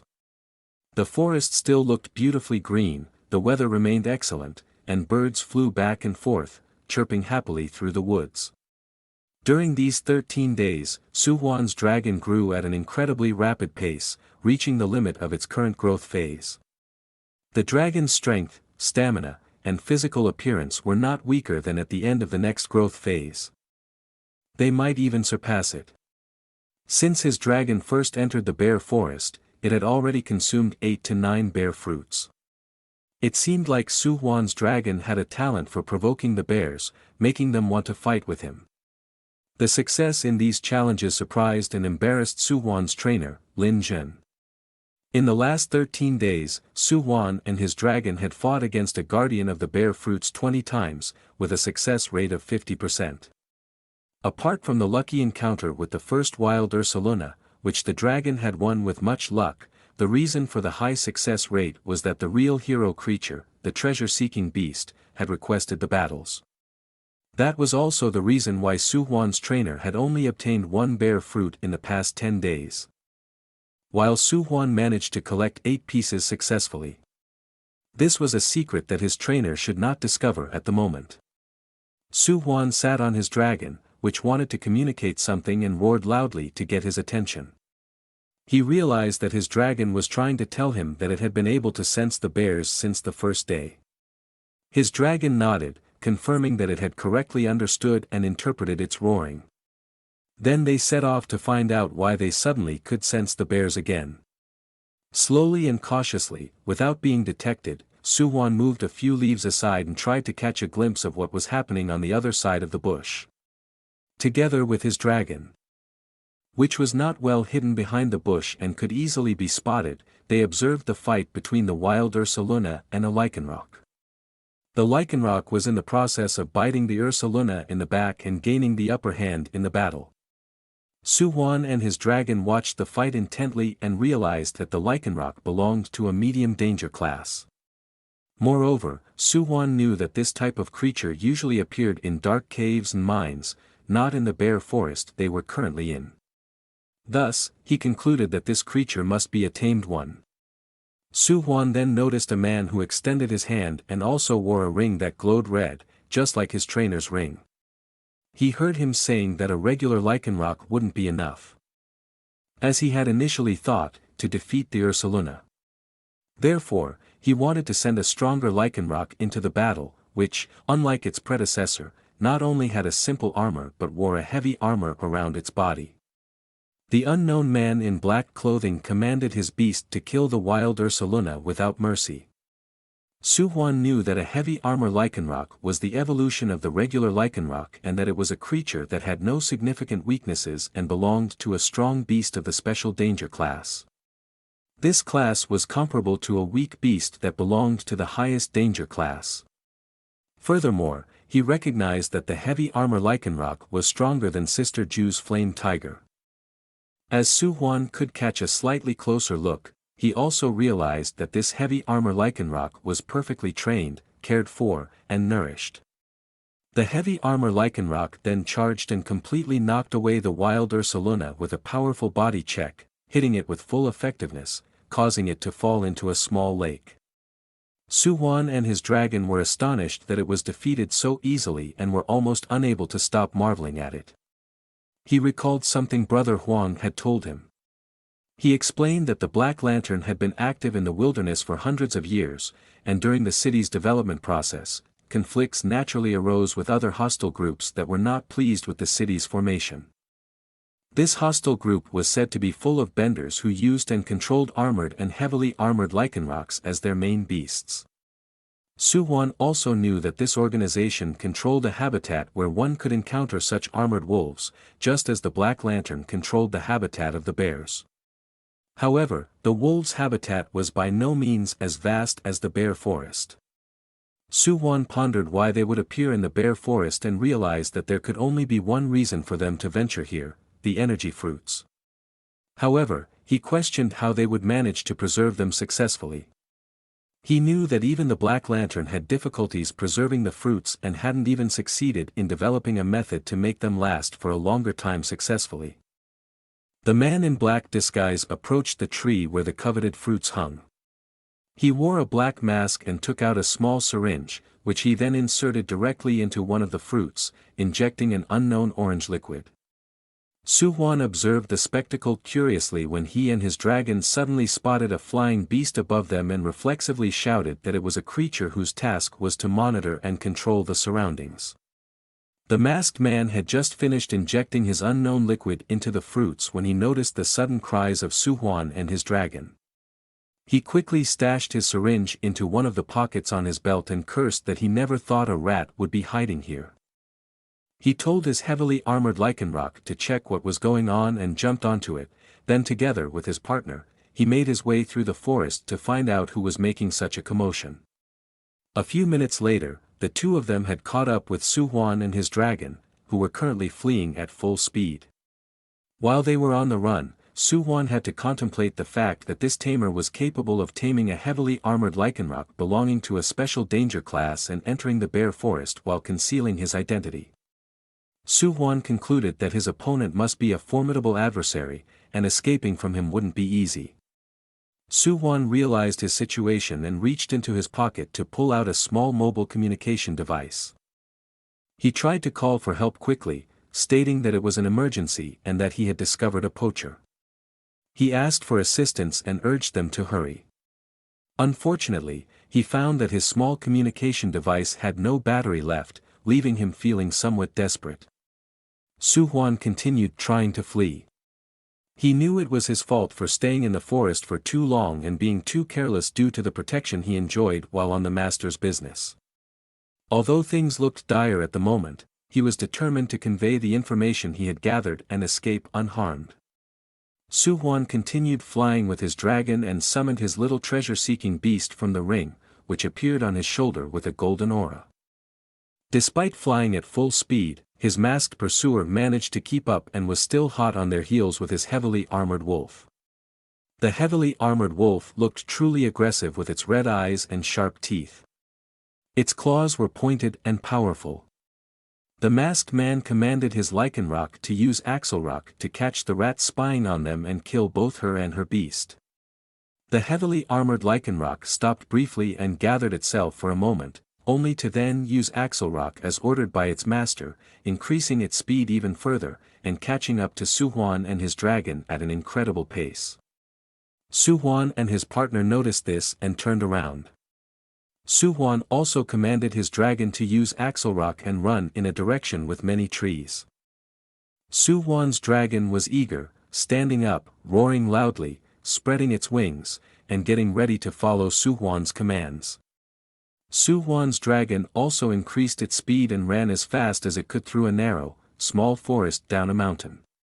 Su-Huan hoped that his pursuer would continue to act as before, recklessly running through all the trees without considering the well-being of his partner and exhausting his stamina through such a thoughtless action.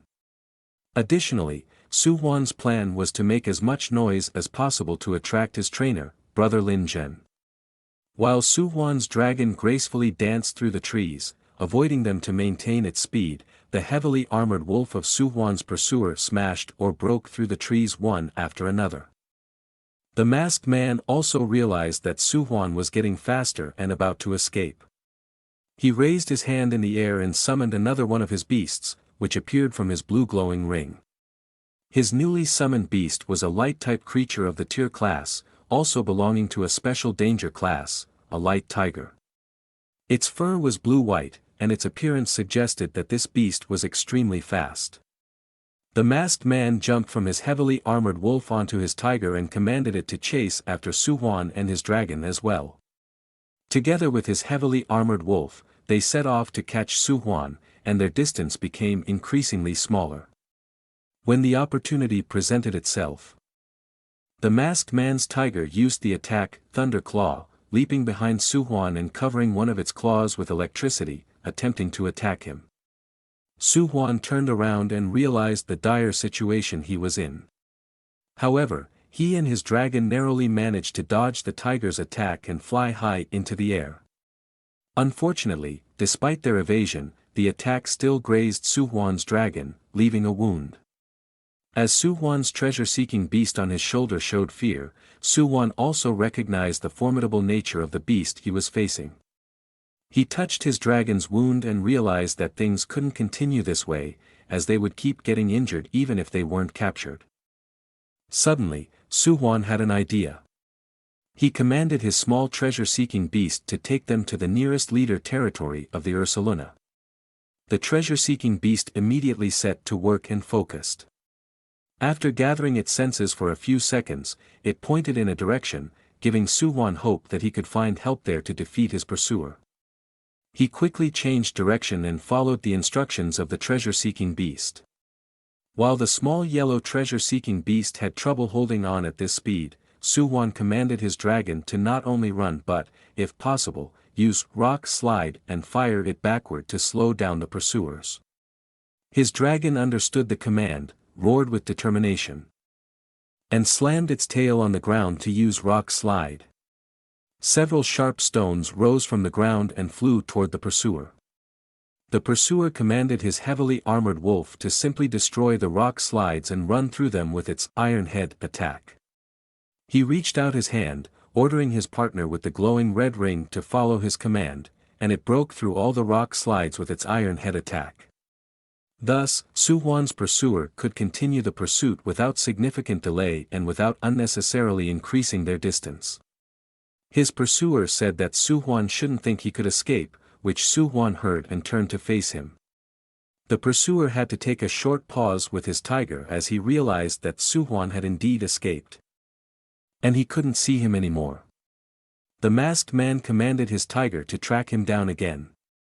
The tiger sniffed around for a few seconds, and soon sweat beads were rolling down its body. It stood tall and growled loudly. The masked man asked his trembling tiger what was wrong and why it suddenly felt so scared. He looked ahead and realized, just like his tiger, that there was a dark cave in front of them with blood-red eyes gleaming. A sense of panic overcame Su-Huan's pursuer as he wondered what creature lurked in the cave. Brown, large, powerful paws stomped out of the cave, revealing a massive, gigantic wild Ursaluna that let out a thunderous roar.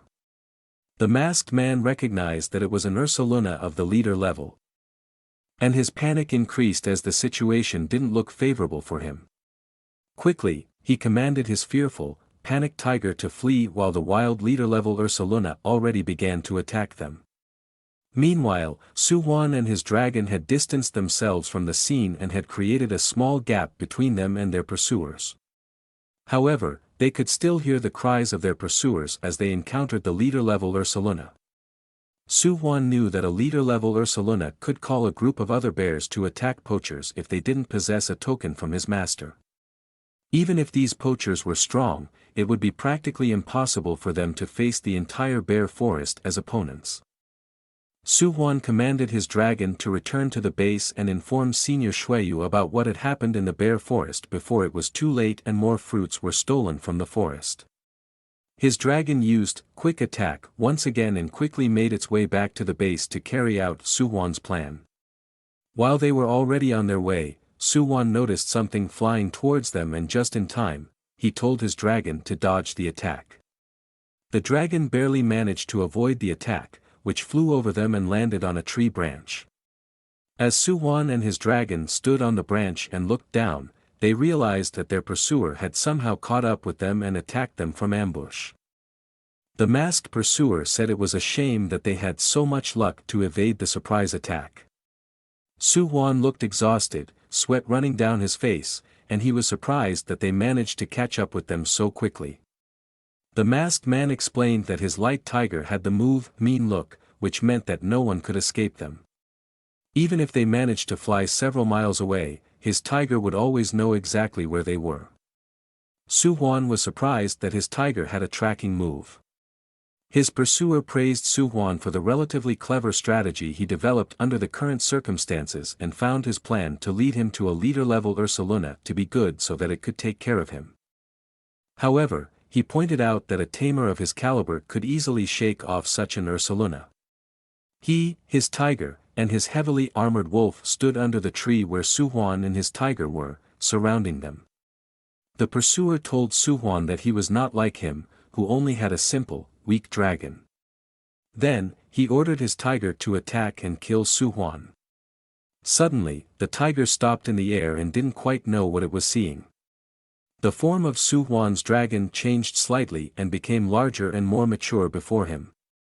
Su-Huan had used his treasure-seeking beast's illusion ability to make his dragon appear like a weak dragon of the lowest danger level.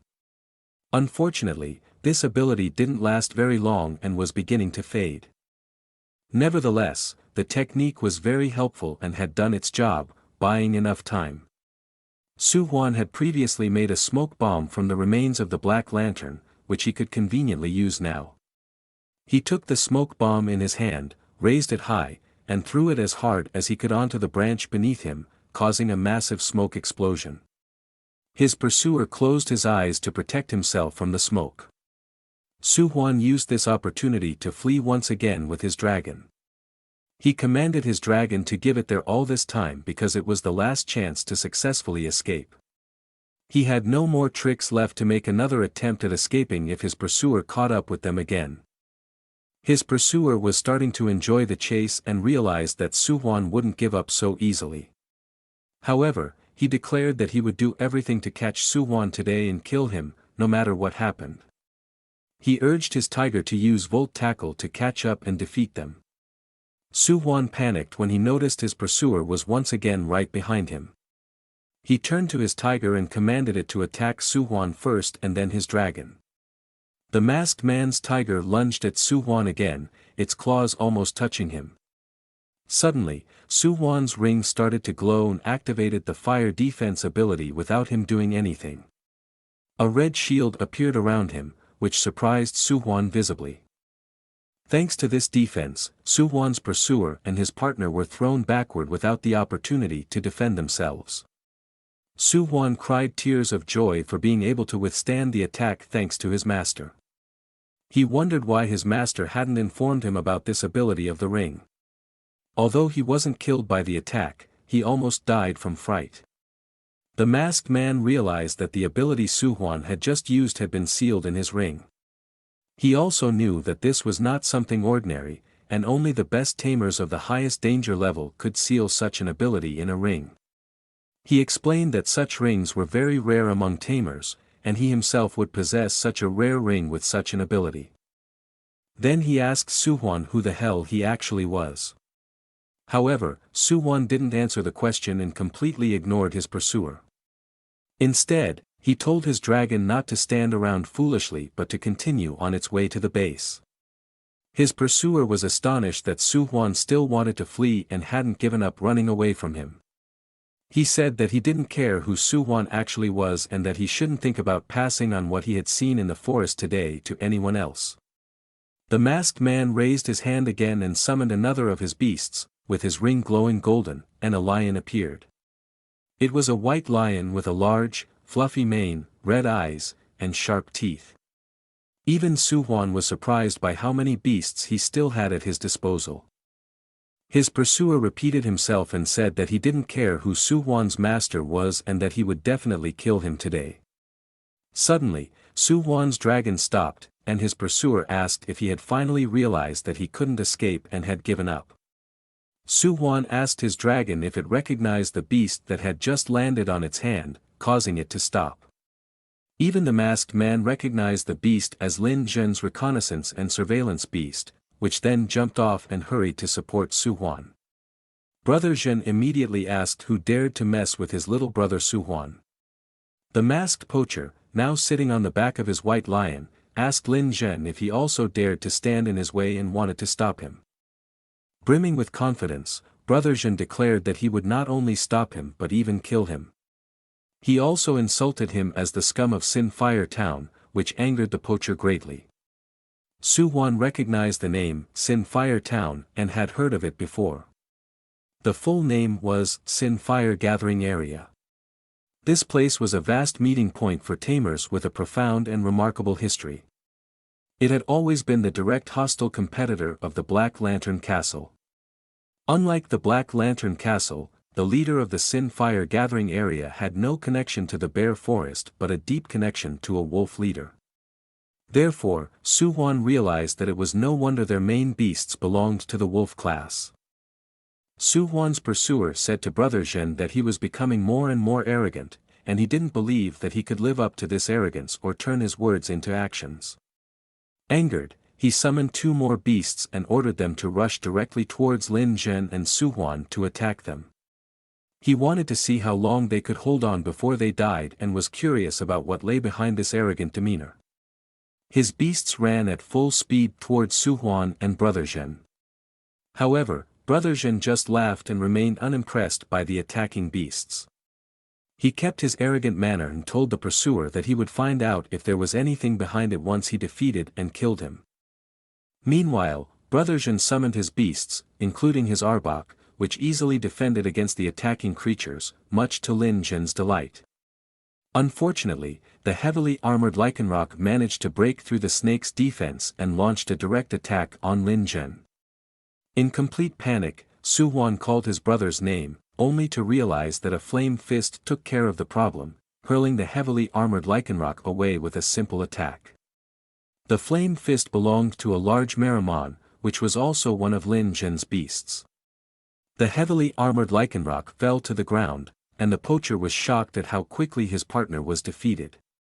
He couldn't believe it. Lin Zhen's Meramon stood beside him. Also a beast of the special danger class.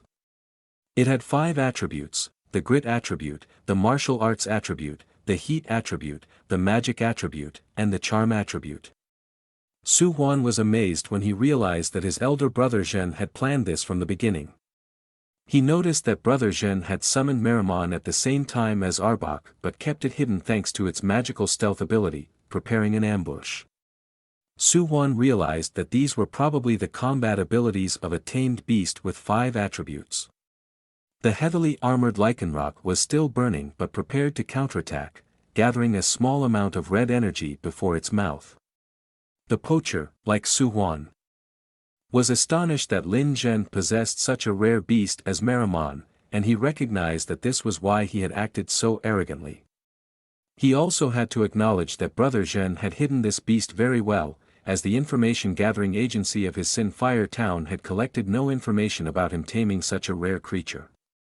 Lin Zhen stated that they shouldn't expect to get that information from him because he would be killing them today. In response, the masked poacher said that Lin Zhen must be dreaming because even though Meramon might be strong and rare, it would only be able to defeat him in daydreams. His heavily armored Lycanroc was also in the same danger class as his Meramon and should be no less formidable. Therefore, it wouldn't be so easy to kill him. The masked man then ordered his beast to launch a surprise attack, and his wolf charged forward. Lycanroc opened its mouth, ready to attack Meramon, but Meramon effortlessly evaded the Lycanroc's attacks. It then ignited its fists and delivered several powerful counterattacks that sent the heavily armored Lycanroc flying back across the battlefield to where it came from. Su-Huan was once again amazed at how strong Brother Zhen was and widened his eyes as he watched the battle between Meramon and Lycanroc. Even the black poacher had to admit that Meramon had an impressive combat power, but he asked Lin Zhen if he thought it would be enough to seriously injure his heavily armored Lycanroc.